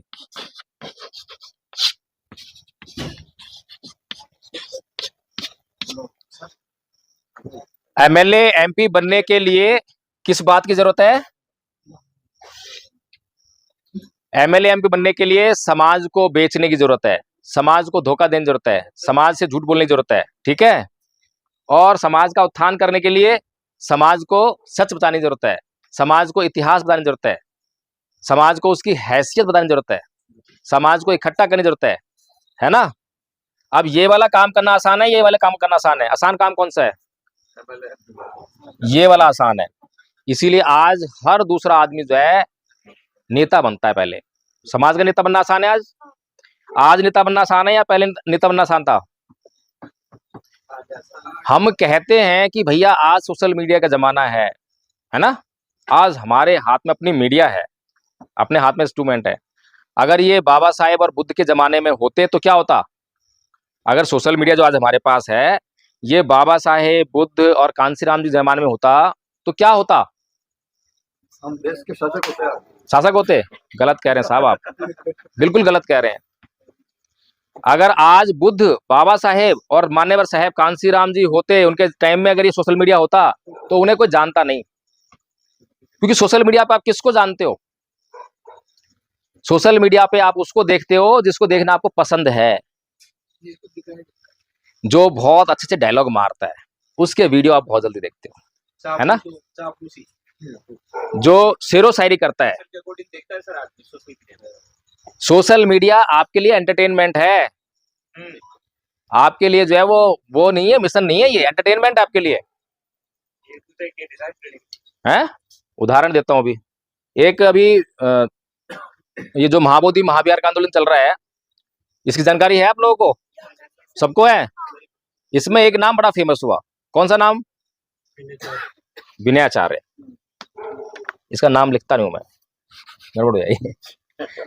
विनयाचार्य ने महाबोधि महाविहार आंदोलन के लिए ऐसा कौन सा काम किया कि वो इतना फेमस हो गया? बताओ मुझे। अच्छा, विनयाचार्य बनते हैं क्या? विनयाचार्य बनते हैं क्योंकि हमें जानकारी ही नहीं है, धम्म पता नहीं, हमें विनय पता नहीं है, तो जिसने चीवर पहन लिया वही हमारे लिए बनते हैं। अभी मैंने आदरणीय कन्हैयालाल मेघवाल जी से जो है रात को एक किताब ली, मेरे ध्यान में आया, मगर यहाँ पे किताबों का भंडार है, यहाँ मिल जाएगी। आदरणीय कुसुम मेघवाल जी हैं, उन्होंने किताब लिखी चीवर की आड़ में आतंक है। तो जिसने चीवर पहन लिया उसी को हमने भिक्षु समझ लिया, भंते समझ लिया। अच्छा चलो, इतनी भी ठीक थी, बहुत सारे लोगों ने पहन रखा है। लेकिन विनयाचार्य के साथ में क्या स्पेशल बात जुड़ी हुई है? विनयाचार्य ने चीवर पहना और अपने आप को भंते बोला। क्या बोला? भंते। जबकि अभी वो श्रामणेर है। श्रामणेर कौन होता है? ट्रेनी, अभी अंडर ट्रेनिंग है वो। पहली बात तो उसको नेतागिरी करने का कोई अधिकार ही नहीं है, अपने बिना आचार्य की परमिशन के कुछ भी करने का अधिकार नहीं है, पहली बात तो ये। दूसरी बात, अपने आप को भंते कहने का अधिकार नहीं है। तो वो सीलों का उल्लंघन कर रहा है, खुल्लम खुल्ला कर रहा है। ये सबको मालूम पड़ रहा है कि ये बहुत से लोगों को नहीं मालूम, तो उनको पता लग गया अब तो कि भाई ये भंते नहीं है। लेकिन लोग जो है अब भी, ऐसा नहीं है कि उसको छोड़ दिया हो, अब भी जहां जा रहा है वहां लाखों की भीड़, हजारों की भीड़ उसके पीछे पीछे, भंते जी आप आगे बढ़ो, भंते विनयाचार्य जी आप आगे बढ़ो। आप देख रहे होगे यूट्यूब पर जाए तो। विनयाचार्य जो है आज इतना फेमस कैसे हो गया? क्या हो गया? विनयाचार्य जो है आज फेमस कैसे हो गया? कोई बताएगा? किसी को पता हो तो? है अंधभक्ति तो है, लेकिन सोशल मीडिया का सही इस्तेमाल अगर करना सीखना हो तो आप जो है अपने सामाजिक बेईमान नेताओं से सीख लेना। अगर आपके पास पैसा है तो सोशल मीडिया आपके पास है। अभी इसी प्रोग्राम को अगर मैं कवर करने के लिए, हमारे समाज के बड़े बड़े चैनल कौन से हैं? नेशनल दस्तक, जनता लाइव, ऐसे चैनल को मैं बुला लूं 10 चैनल को, तो यही प्रोग्राम जो है कितने लोगों को पहुंच जाएगा? कम से कम 1 करोड़ लोग तो पहुंच जाए आराम से, रातों रात हो सकता है। तो पैसा है जिसके पास, उसके पास सोशल मीडिया है। और जिसके पास पैसा है इसका मतलब ये नहीं कि वो सामाजिक ईमानदार है, ये कभी मत सोच लेना। तो ये विनयाचार्य के पास पैसा कहां से आया? कोई नौकरी करता है, बिजनेस करता है, कहां से आया पैसा? है क्या? अनुयायियों ने दिया है। अनुयायी क्या दिया है? दान दिया है। क्या दिया है? दान दिया है। दान का बड़ा महत्व है। भगवान बुद्ध की 10 पारमिताओं से एक, 10 पारमिताएं जब कोई पूर्ण कर लेता है जब जाके बुद्ध बनता है, और जरा सा भी कसर रह जाती है तो बुद्ध नहीं बनता। इतना महत्वपूर्ण है ये दान। अब ये दान कौन दे रहा है? हम लोग दे रहे हैं। दान किसको दे रहे हैं? विनयाचार्य को दे रहे हैं। दान किस लिए दे रहे हैं? दान किस लिए दे रहे हैं? हैं? किसके लिए? नहीं, उसके ऊपर जिम्मेदारी है कि समाज उत्थान करने की। भिक्खु, चलिए थोड़ा सा मैं इस पर डिस्कस कर लेता हूं, फिर से विषय पाएंगे। लोगों को पता नहीं कि एक्चुअल में बेस क्या है। बेस क्या है वही थोड़ा मैं डिस्कस कर लेता हूं, क्योंकि हमें पता है कि हाँ थोड़ी कमजोरी है। एक होता है गृहस्थ, सभी जानते हैं, थोड़ा स्पेलिंग देख लेना, गलती हो सकती है। एक होता है परिव्राजक, दोनों का मतलब समझते हैं? परिव्राजक को थोड़ा सा और सरल शब्दों में कहते हैं सन्यासी। इन दोनों में क्या फर्क है? दोनों में किसी को मालूम है? इन दोनों में क्या फर्क है? गृहस्थ और सन्यासी में क्या फर्क है? सन्यासी घर छोड़ देता है। सन्यासी घर छोड़ देता है, और देखिए 3 चीजें। पहला तो वो घर छोड़ देता है, गृह त्याग। अब गृह त्याग का मतलब क्या होता है? कि अपना घर छोड़ देगा और जाके किसी बुद्ध विहार में रहेगा, ये होता है इसका मतलब? नहीं। घर छोड़ने का मतलब होता है कि कहीं पर सर छुपाने के लिए जगह मिले तो ठीक, और ना मिले तो भी ठीक, उससे कोई फर्क नहीं पड़ता।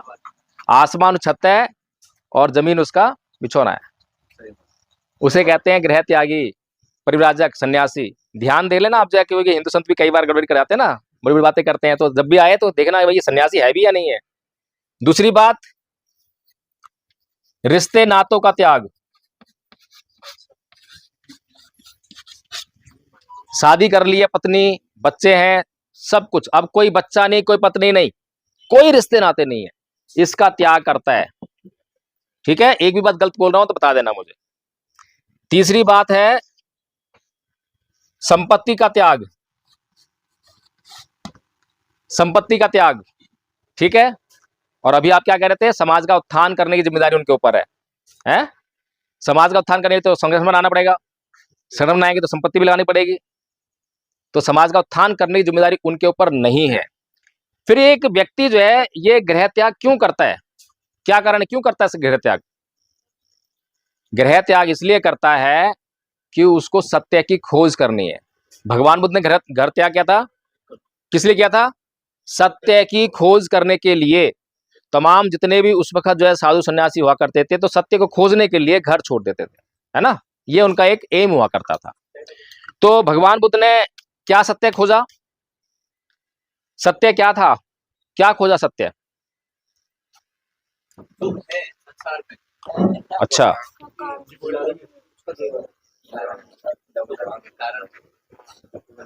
दुनिया में सत्य कुछ भी नहीं है। देखिए आपको जानकर बड़ी हैरानी होगी और कुछ शायद नई बात कह रहा हूं मैं। भगवान बुद्ध से पहले तमाम जो लोग सत्य की खोज में थे वो क्या क्या ढूंढ रहे थे? वो ढूंढ रहे थे स्वर्ग, ढूंढ रहे थे अप्सराएं, नहीं अप्सराएं ढूंढ रहे थे, स्वर्ग ढूंढ रहे थे और सुख, मोक्ष कह लो, सुख कह लो, सुख ढूंढ रहे थे ना। लेकिन भगवान बुद्ध जो है एक पहले ऐसे महामानव हुए जिन्होंने ना तो सुख के पीछे गए, ना स्वर्ग के पीछे, ना अप्सराओं के पीछे। क्या खोजने गए? दुख, दुख को नहीं, दुख को खोजने गए, दुख खोजने गए। मैं क्यों बोल रहा हूं दुख खोजने के लिए? क्योंकि किसी भी चीज को अगर खोजना है तो उसकी परिभाषा हमारे पास होनी चाहिए। अगर उसकी परिभाषा हमारे पास नहीं तो खोज नहीं पाओगे। मेरा मोबाइल है ये, और ये मैंने कमरे में रख दिया और आपको पता ही नहीं कि मोबाइल क्या होता है, किसी मतलब आपने देखा ही नहीं कभी मोबाइल, जानते ही मोबाइल क्या होता है। मैं आपको बोलूं जाओ मोबाइल ले आओ, ले आओगे क्या? लेकिन मैं आपको बता दूं कि देखो मोबाइल इतना बड़ा होगा, इतनी बड़ी कोई चीज होगी, उसमें बटन लगे होंगे, इसमें ऐसा होगा वैसा होगा, ऐसे बता दूं तो आप जाओगे थोड़ी देर में ले आओगे, सीधी सी बात है। इसका मतलब कोई भी चीज अगर हमें ढूंढनी है तो वो सुस्पष्ट परिभाषित होनी चाहिए, ठीक है। तो इसीलिए भगवान बुद्ध जो है पहले तो उस प्रॉब्लम पर फोकस करते हैं। दुख है संसार में, वो पहले मालूम पड़ गया उनको, जब घर छोड़े तो पता लग गया कि दुख है संसार में, जन्म लेना दुख है, ये दुख है, दुख दिखाई दे रहा है, दुख ही दुख दिखाई दे रहा है। तो पहले वो दुख को अच्छी तरह परिभाषित करते हैं कि दुख है क्या, कैसे पहचानेंगे दुख है। तो दुख को क्या बोलते हैं पाली में? जाति भी दुखा, जरा भी दुखा, व्याधि भी दुखा, मरणाम भी दुखा, शोक परिदेव दो मनस्युपाया सापी दुखा, पिये ही विपयोगो दुखो, अपिये ही संपयोगो दुखा, यम्पि छम्पि न लग यम्पि छंग न लगती तंपि दुखम, संखितेन पचुपादान खंदापि दुखा। जन्म लेना दुख है, बुढ़ापा दुख है, रोग दुख है, मरना दुख है, प्रियजनों का बिछुड़ना दुख है, अप्रियजनों का मिलना दुख है, जो हम चाहते हैं वो नहीं मिलते तो दुख होता है। कुल मिलाकर 5 स्कंधों से निर्मित ये शरीर दुखों का घर है। ये पहले भगवान बुद्ध ने इसको अच्छी तरह से समझ लिया। फिर जब समझ गए तो उसका कारण खोजा। कारण क्या मिला? कारण क्या मिला? कारण मिला तृष्णा, तृष्णा।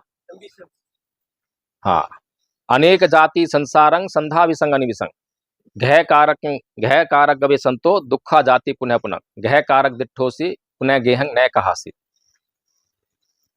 कि अब बहुत जन्मों तक मैं भटकता रहा, खोजता रहा, ढूंढता रहा, लेकिन मुझे ये नहीं मालूम पड़ पाया कि ये दुखों का कारण क्या है। लेकिन हे घर बनाने वाली तृष्णा, मैंने तुझे अब देख लिया है, अब तू दोबारा घर नहीं बना पाएगी। तो उसको समझ लिया। और जब हमें पता लग जाए कारण का, तो कारण को अपने पास लेके नहीं घूमते, हम उसको दूर करते हैं, है ना। लेकिन हम नहीं दूर करते, वो बुद्ध जैसे महामानव होते हैं, बहुत कम लोग होते हैं। तो इस तरह से जो है भगवान बुद्ध जो है गृह त्याग कर रहे हैं, सत्य की खोज कर रहे हैं, और सत्य जो है आज तक केवल एक ही इंसान को मिला, पहली बार, वो महामानव बुद्ध हुए। ये सत्य नहीं मिला किसी ईश्वर को, किसी अल्लाह को सत्य नहीं मिला ये वाला। भगवान बुद्ध ने पहली बार ये सत्य ढूंढ लिया कि जन्म और मरण का कारण क्या है, दुख का कारण क्या है। उसके बाद जब उन्हें मिल गया इसका जो है कारण जो है, तो उसको दूर करने का एक मार्ग भी ढूंढ लिया। जिसको हम आर्य अष्टांगिक मार्ग कहते हैं। फिर उसी मार्ग को बता बता के उन्होंने लाखों लोगों को जो है अरहत भी बनाया, हजारों लाखों लोग अरहत बने, है ना। तो अब जो है भगवान बुद्ध ने जब ये ज्ञान को खोज लिया, कहां पे खोजा था ज्ञान? ज्ञान कहां पे प्राप्त हुआ था? बोध गया में। और पहला उपदेश कहां दिया? सारनाथ में। इतना तो पता ही है हमें। कितना किलोमीटर है दोनों का दूरी जो है? कम से कम 240 किलोमीटर दूर है ना। 240 किलोमीटर दूर चलकर, पैदल चले हैं, कोई रथ नहीं है, कोई एरोप्लेन नहीं है, कुछ नहीं है, रथ पैदल चल रहे हैं। और 240 किलोमीटर दूर चलकर महामानव तथागत बुद्ध जो है अपना पहला धर्मोपदेश देते हैं। तो आपने कभी सोचा है कि ऐसा क्यों किया उन्होंने? यार 240 किलोमीटर तक लोग नहीं थे क्या? लोग थे ना, लाखों लोग पड़े होंगे, उनको ज्ञान क्यों नहीं दिया? उनके पास क्यों नहीं गए? है कोई कारण बताओ, क्यों नहीं गए, क्यों नहीं दिया उनको ज्ञान? नहीं मालूम। सबसे पहले उन्होंने विचार बनाया कि अलार कलाम को जो है ये ज्ञान दिया जाए। पता लगा वो मर गया। फिर राम उदक पुत्र को दिया जाए, उनका गुरु था, दोनों गुरु थे ये दोनों, वो भी मर गया, पता लगा कि लास्ट नाइट ही मरा है। फिर वो चले सारनाथ की तरफ ज्ञान देने के लिए। पता लगा कि मेरे जो 5 साथी थे जो मेरे साथ तपस्या कर रहे थे वो सारनाथ में हैं, तो उनके लिए चल गए। रास्ते में एक आजीवक नाम का जो है नगन साधु मिला, उससे भेंट हुई। उसने पूछताछ की कि भाई तुम कौन हो? तो भगवान बुद्ध से बातचीत करी और फिर उसके बाद भगवान बुद्ध ने बताया कि मैं जो है बुद्ध हूँ। अब वो कह रहा है हो गए बुद्ध, ऐसे करते हिलाते हुए चला गया। बातचीत थोड़ी और हुई है, मैं ज्यादा लंबी नहीं बात करूंगा अभी, क्योंकि हमें कुछ और करना है। तो उसके बाद जो है सारनाथ पहुंचते हैं और 5 लोगों को जो उनके साथी थे उनको जो है पहला धर्मोपदेश करते हैं। इस बीच में धर्मोपदेश उन्होंने इसलिए नहीं करा क्योंकि ज्ञान देने के लिए पात्र व्यक्ति की जरूरत होती है। अपात्र व्यक्ति को हम ज्ञान नहीं दे सकते। आपको अगर 10वीं क्लास का सवाल समझाना हो तो किसे समझाओगे? जिसने 9th पास कर लिया हो। 9th पास करने वाला व्यक्ति ही एलिजिबल है। एलिजिबिलिटी टेस्ट तो हम खूब देते हैं आजकल। बिना एलिजिबिलिटी टेस्ट के किसी को जो हम लेते नहीं है ना। तो यही बात भगवान बुद्ध के हाथ में भी है। भगवान बुद्ध जो है पात्र लोग ढूंढ रहे हैं, क्योंकि पात्र लोगों को अगर ये ज्ञान दिया जाएगा तो ग्रहण करेंगे, और अपात्र लोगों को ज्ञान दूंगा तो क्या होगा? मैं ज्ञान दूंगा, मेरा समय नष्ट, मेरी एनर्जी खराब। वो ज्ञान ले रहे हैं जो बैठेंगे 1 घंटा 2 घंटा सुनेंगे मेरी बात तो है, उनके टाइम खराब, उनकी एनर्जी खराब, दोनों का खराब, और वो ले नहीं पाएंगे। इतना समय लगाऊंगा फिर बेकार। इसीलिए पात्र व्यक्तियों को ढूंढना पड़ता है सबसे पहले पात्र व्यक्ति। जब पात्र लोग ज्ञान ले लेते हैं तो वो अपना आचरण करने लगते हैं, और जब उनका आचरण समाज में दिखाई देता है तो उससे लोग प्रभावित होते हैं, और जब लोग प्रभावित होते हैं तो जिज्ञासु होते हैं, और जब जिज्ञासु होते हैं तो वो आकर जो अपनी जिज्ञासा को शांत करते हैं, पूछते हैं, तब सिलसिला शुरू हो जाता है। तो ऐसे ही भगवान बुद्ध ने 5 परिव्राजकों के साथ में, 5 परिव्राजकों को जिनको ज्ञान दिया उनके साथ में संघ की स्थापना की, भिक्षु संघ की। भिक्षु संघ का उद्देश्य क्या है, लक्ष्य क्या है? उन 5 व्यक्तियों का जिनको ज्ञान दिया था पहला, उनका लक्ष्य क्या था? उनका भी लक्ष्य सत्य खोजना था। सत्य भगवान बुद्ध ने खोज लिया है, और सत्य क्या खोज लिया कि भाई निर्वाण प्राप्त करना है। तो उनका भी लक्ष्य क्या हो गया? निर्वाण प्राप्त करना। सीधी सी बात है, कोई डाउट तो नहीं है। तो भिक्षु संघ में कोई भी शामिल होता है तो उसका एक ही लक्ष्य होता है, निर्वाण को प्राप्त करना है। और निर्वाण जो है, क्या निर्वाण घर में रहकर नहीं हासिल किया जाता? क्या निर्वाण घर में रहकर हासिल किया जा सकता है? नहीं किया जा सकता है? पॉसिबल है। अच्छा, निर्वाण मिलता कैसे है? लोभ और अहंकार को खत्म करो। शॉर्ट में बताने का प्रयास करता हूं। मुक्ति मिलती है, और दुखों से मुक्ति। मैं शॉर्ट में आपको बता देता हूं, ठीक है ना। अभी तक तो हमने बहुत राग आला पाया कि भगवान बुद्ध का धर्म जो है वैज्ञानिक धर्म है, पर समझा नहीं कि कैसे वैज्ञानिक है, बस गाना गाया अब तक जो है। हमारे पास 5 इंद्रियां हैं, सबको पता है? किसी को ना पता तो बता देना। आंख, नाक, कान, त्वचा, जीभ, 5 इंद्रियां हैं, और 5 इंद्रियों के विषय हैं कोई समझ में आ रहा है नहीं आ रहा विषय? सबका अलग तो ये जो आंख है इसका विषय क्या है? देखना तो क्रिया हो गई, विषय क्या है? दृश्य। गलत तो नहीं कह रहा मैं? जब दृश्य उत्पन्न, जब दृश्य उपस्थित होगा जो देखेंगे उसको। अगर दृश्य ही नहीं होगा, आंखें बंद कर लूं, क्या देखूंगा? क्रिया करता रहूं खूब, देखने इच्छा होती रहेगी, नहीं देख पाऊंगा क्योंकि दृश्य उपस्थित नहीं है। दृश्य होगा तो देखने की क्रिया चलेगी, विज्ञान चलेगा, जब जाके मैं उसको देख पाऊंगा। ठीक है। ऐसे ही जो है कान है, कान का विषय क्या है? सुनना नहीं है, सुनना तो क्रिया होगी। बर्ब और वो नहीं जानते क्या है? ध्वनि है ना, साउंड अच्छा साउंड को सुनेगा, विषय वही होगा। है ना, विषय वही हो गया। ऐसे ही जो है जीव का विषय क्या है? स्वाद। स्वाद। अब समझ में आ गया है ना, आसान है ना साइंस। देखो, और ये भगवान बुद्ध कब बता रहे हैं? 2600 साल पहले, जब साइंस का क्या हाल है, क्या स्टेटस है, कोई इक्विपमेंट नहीं है, कोई तरक्की नहीं है। आज तरक्की है ना, आज साइंस जो है इसको नकारती है क्या? जो बात वो कह रहे हैं वही साइंस कह रही है, ये तो साइंस कह रही है? अच्छा, अब होता क्या है? आंख है, अब आंख का विषय है दृश्य। जैसी आंख अपने विषय के संपर्क में आई तो क्या हुआ? क्या होता है? क्या होता है? वेदना। जैसे ही हमारी कोई भी इंद्री अपने विषय के संपर्क में आती है तो वेदना होती है। और वेदना कितने प्रकार की होती है? सुख वेदना, दुख वेदना और ना सुख ना दुख वेदना। मोटे मोटे तौर पे दो तरह के मान लो, सुख वेदना और दुख वेदना। ठीक है। आंख ने कोई दृश्य देखा तो अच्छा लगा तो कौन सी वेदना हुई? सुख वेदना। सिंपल सी बात है। आंख ने कोई दृश्य देखा, बुरी लगी तो कौन सी वेदना हुई? दुख वेदना। जब आंख ने कोई दृश्य देखा और चीज अच्छी लगी, सुख वेदना हुई, तो फिर क्या होता है? फिर होता है और देखूं, और देखूं, और चाहिए ना, और देखना है, मुझे देखना है। जैसे फिल्म देखते हैं, आए थे लंच टाइम में, आधा घंटे लंच था, फिल्म अच्छी लग गई और 3 घंटे देख डाले, तो क्या उत्पन्न हुआ? यहां से सुख वेदना से क्या उत्पन्न हुआ? राग। ठीक है, बड़ी सिंपल सी भाषा बता रहा हूं। ऐसे ही दृश्य देखा, अच्छा नहीं लगा, लेकिन देखने की जरूरत थी उसको, लेकिन अच्छा नहीं लगा, देखा नहीं, मना कर दिया, तो क्या हुआ? क्या पैदा हुआ? द्वेष, घृणा, है ना। न्यूज हमारे काम की चीज है, अगर न्यूज देखेंगे तो कुछ न कुछ फायदा मिलेगा, लेकिन न्यूज हम देखते नहीं है। तो हमारी जिंदगी जो है इसी तरह चलती है, हमारी जिंदगी ऐसे ही चलती है। अभी हम यहाँ जितने लोग बैठे हैं, हमारी इंद्रियों पर कितना कंट्रोल है? कोई कंट्रोल है? जिसका जितना कंट्रोल होगा उतनी तरक्की है, सीधी सी बात है। जिसका जितना कंट्रोल है उतनी तरक्की है। जिसने कंट्रोल कर लिया पढ़ाई अच्छी कर लेगा, पढ़ाई भी तो होती है कंट्रोल करने पर, है। बाबा साहेब ने कंट्रोल किया, देखो महानतम इंसान। बुद्ध ने कंट्रोल किया, महानतम इंसान। ये तो सीधी सी बात है। तो जब कोई भी व्यक्ति, अभी हमने वंदना की थी, नमन किया था, नमो तस्स भगवतो अरहतो सम्मा संबुद्धस्स, है। अब तो गाना गाते हैं, तो वंदना का मतलब क्या है बौद्धों के लिए? पूजा पाठ। जैसे इस्लाम वाले करते हैं, जैसे ईसाई लोग करते हैं, जैसे हिंदू लोग करते हैं, वैसे हम भी वंदना कर लेते हैं। बस हमारे लिए इतना मतलब है, इससे आपको मतलब नहीं है। लेकिन उसका मतलब अगर हम समझ लें, उसको जानकारी ले लें, तो कितना मतलब बड़ा कल्याण हम कर सकते हैं।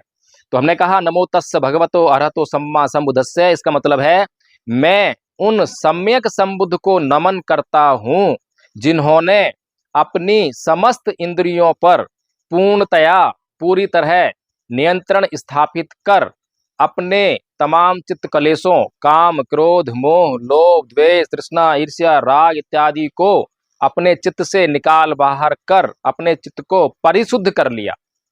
आप बताइए, यह अर्थ कैसा है? वैज्ञानिक है कि नहीं है? किसको नमन कर रहे हैं? ऐसे बुद्ध को जिसने अपने इंद्रियों पे नहीं, किसको नमन कर रहे हैं? कोई मामूली आदमी नमन कर रहे हैं क्या? कोई मामूली आदमी नमन नहीं कर रहे हैं, नमन करने योग्य व्यक्ति को नमन कर रहे हैं, है ना। अभी तक हमने बहुत पूजा पाठ किया है, और ऐसे ऐसे लोगों पूजा पाठ किया है जो नमन करने तक योग्य नहीं है, किया है नहीं किया? अभी उनकी कहानी पर नहीं जाऊंगा मैं, क्योंकि मेरा वो विषय नहीं है। आप लोग खुद समझदार हो, खुद देख लेना, खुद जांच कर लेना। तो कोई भी व्यक्ति जब अपनी पूरी इंद्रियों पर पूरी तरह से नियंत्रण स्थापित कर लेता है तो वो समता में स्थित हो जाता है। जब उसको राग होता है तो पहचान लेता है कि ये राग है, मुझे अच्छा लग रहा है, लेकिन मुझे जितनी आवश्यकता है उतना ही करना है। अपने जीवन को जब आवश्यकताओं पर आधारित कर लेता है तब वो अरहत हो जाता है, तब वो अरहत हो जाता है, तो उसे कहते हैं निर्वाण प्राप्त हो गया है, निब्बान पाली में कहते हैं। ठीक है, यही लक्ष्य है भिक्षुओं का। अब आप ध्यान लगाओ कितने भिक्षु जो है आज जो है इस लक्ष्य पर अपना ध्यान लगा रहे हैं। तो श्रामणेर विनयाचार्य, अब तो पता नहीं श्रामणेर भी है कि नहीं है, क्योंकि उनके गुरु ने मना कर दिया कि ये मेरा शिष्य नहीं रहा भाई, क्योंकि जब कहना नहीं माना शिष्य क्या रह गया, तो श्रामणेर भी नहीं है, तो आम गृहस्थ हो गया वो। जब आचार्य होगा जब भी तो श्रामणेर बनेगा, आचार्य ना तो आम गृहस्थ होगा, हमारे ऐसा होगा। लेकिन अब ये समाज को धोखा देने के लिए, क्योंकि समाज क्यों पीछे आ रहा है, चीवर देख के तो आ रहा है। अगर वो चीवर उतार के और मेरे जैसे कपड़े पहन ले तो समाज पीछे आएगा क्या? नहीं आएगा। इसीलिए समाज को धोखा देने के लिए समाज को ये नहीं बोलता है कि मेरे गुरु जो है, मेरा जो गुरु है वो मुझसे नाराज है, मेरे गुरु ने जो है वो जो मेरा शिष्यत्व है उसको त्याग दिया है, अब वो मेरा गुरु नहीं रहा है, अब मुझे दूसरा गुरु ढूंढना पड़ेगा। जब दूसरा गुरु ढूंढूंगा, जब वो मुझे श्रामणेर बनाएगा, तब मैं फिर दोबारा से चीवर ग्रहण करूंगा। ये ईमानदारी वाली बात थी ना, लेकिन ईमानदारी नहीं दिखाई जा रही है। क्यों नहीं दिखाई जा रही है? क्योंकि चीवर से जो है उनको रुपया, पैसा, दान सब कुछ मिल रहा है? तो दान किस लिए मिल रहा था? हमने अभी बात वहीं शुरू की थी ना, इसलिए इतनी लंबी कहानी हमने सुननी पड़ी। तो दान किस लिए मिल रहा है? एक भिक्षु को हम दान देते हैं तो किस लिए देते हैं भिक्षु को दान? नहीं मालूम? ताकि वो निर्वाण प्राप्त कर ले, सीधी सी बात तो है भाई। उसको विनय के अनुसार कच्चा भोजन भी नहीं ले सकता वो, उसे खाना पकाना बिल्कुल वर्जित है। वो बो नहीं सकता, उगा नहीं सकता, पका नहीं सकता, उसको पका हुआ भोजन ही भिक्षा में लेना है, उसी को ग्रहण करना है, उसी पर अपनी दिनचर्या चलानी है, लाइफ उसी पर रहनी है उसकी जो है। तो निर्वाण के लिए केवल उसको भोजन की आवश्यकता है, केवल भोजन की, और उसका लक्ष्य समाज का उत्थान करना नहीं है। लेकिन आप में से मुझसे किसी को पता लगे कि वहां पर भंते जी आए हुए हैं, तो हम भंते जी के पास जाएंगे, अनुनय विनय करेंगे, वंदना करेंगे, और भंते जी हमें देशना करेंगे। उस देशना से हमारा कल्याण होगा। ये तो है, लेकिन उस सामाजिक उत्थान को मिशन बनाने की जिम्मेदारी उसके ऊपर नहीं है। भगवान बुद्ध ने भिक्षु संघ का निर्माण जो है समाज का उत्थान उस तरह से करने का लिए नहीं बनाया था कि तुम जाओगे उपासकों के साथ मिलकर महाबोधि आंदोलन करोगे, उपासकों के साथ मिलकर कुछ संगठन बनाओगे, संगठन निर्माण करोगे और तुम जो समाज का उत्थान करोगे। ऐसा बोला है क्या? और बहुत से लोग तो जो है बौद्ध भिक्षु को किस लिए जानते हैं, किस लिए चाहते हैं? ताकि जब उनके घर में विवाह संस्कार हो तो बौद्ध भिक्षु मिल जाए, जब गृह प्रवेश कराना हो तो बौद्ध भिक्षु आ जाए, कोई मृत्यु संस्कार कराना हो तो बौद्ध भिक्षु आ जाए। ऐसे सोचते हैं ना, इसीलिए बौद्ध भिक्षु को बुलाते हैं। उसके अलावा तो बौद्ध भिक्षु पूछते भी नहीं है। पूछते हैं क्या? क्या भगवान बुद्ध ने भिक्षु संघ का निर्माण इसलिए किया था कि जब गृहस्थों को अपने घर में विवाह संस्कार करना होगा तो गृहस्थ आएंगे भगवान बुद्ध के पास कि भगवान बुद्ध हमें अपने घर में विवाह संस्कार करना है, कोई भिक्षु भेज दो, तो भगवान बुद्ध वहां से एक भिक्षु भेजेंगे उसके पीछे। इसलिए बनाया था क्या? ये संस्कारों का जो है भिक्षु संघ से कोई लेना देना नहीं है। और आज का जो भिक्षु संघ है उसका तो बस संस्कारों से ही मतलब हो गया। क्यों? क्योंकि संस्कार करवाने जाता है तो वहां पे डीलिंग होती है। कोई कम पैसे तो अरे पैसे कम पैसे हैं, इतना मेरा किराया बड़ा खर्च हो गया है। ये चल रहा है समाज में, समाज से बेईमानी। इसीलिए बाबा साहेब का मिशन जो है वो अधूरा है। अगर समाज का उत्थान करना है, मैं भी तो धर्म प्रचार कर रहा हूँ, धम्म बताया ना आपको मैंने भी, ये जो बातें करी मैंने आपको, ये धम्म की बातें है ना, ये धम्म बता रहा हूं आपको मैं। क्या मैं चीवर में हूं क्या? अगर मुझे धम्म का प्रचार करना है और निर्वाण मेरा लक्ष्य नहीं है तो मैं गृहस्थ रह के करूंगा। चीवर मैं तभी पहनूंगा जब मेरा लक्ष्य निर्वाण को प्राप्त करना होगा। ये स्पष्ट बात है भाई। इतना धर्म प्रचार तो मैं वैसे भी कर सकता हूं। अगर मेरा उद्देश्य निर्वाण को प्राप्त करना नहीं है तो मुझे चीवर पहनने की कोई आवश्यकता नहीं है। चीवर का मतलब केवल एक है, निर्वाण। ये बात ध्यान रख लेना। आडंबर है। आदरणीय डॉक्टर कुसुम मेघवाल जी किताब लिखने के लिए मजबूर हुई इन लोगों का व्यवहार देखते देखते। और हम भी देख रहे हैं कि समाज दान दे रहा है उनको निर्वाण प्राप्त करने के लिए, और वो क्या कर रहे हैं? वो क्या प्राप्त कर रहे हैं? पब्लिसिटी। सोशल मीडिया को अपने साथ एंगेज कर रहे हैं। उन यूट्यूबर्स को पैसा दे रहे हैं, क्या वैसे आ रहे हैं कि यूट्यूबर्स उनके रील्स वैसे वायरल हो रहे हैं, उनके वीडियोस वैसे बन रहे हैं? क्या पैसा दे रहे हैं ना, पैसा दे रहे हैं ना, है? तो ये समाज साथ बेईमानी हो रही है। इसी तरह से जो है हम लोग थे बाबा साहेब के मिशन पर, और बाबा साहेब के मिशन में जो है बहुत सारे दाग लगे हुए हैं। 2-3 उदाहरण और देता हूं, वैसे ज़्यादा हमें चर्चा नहीं करनी चाहिए।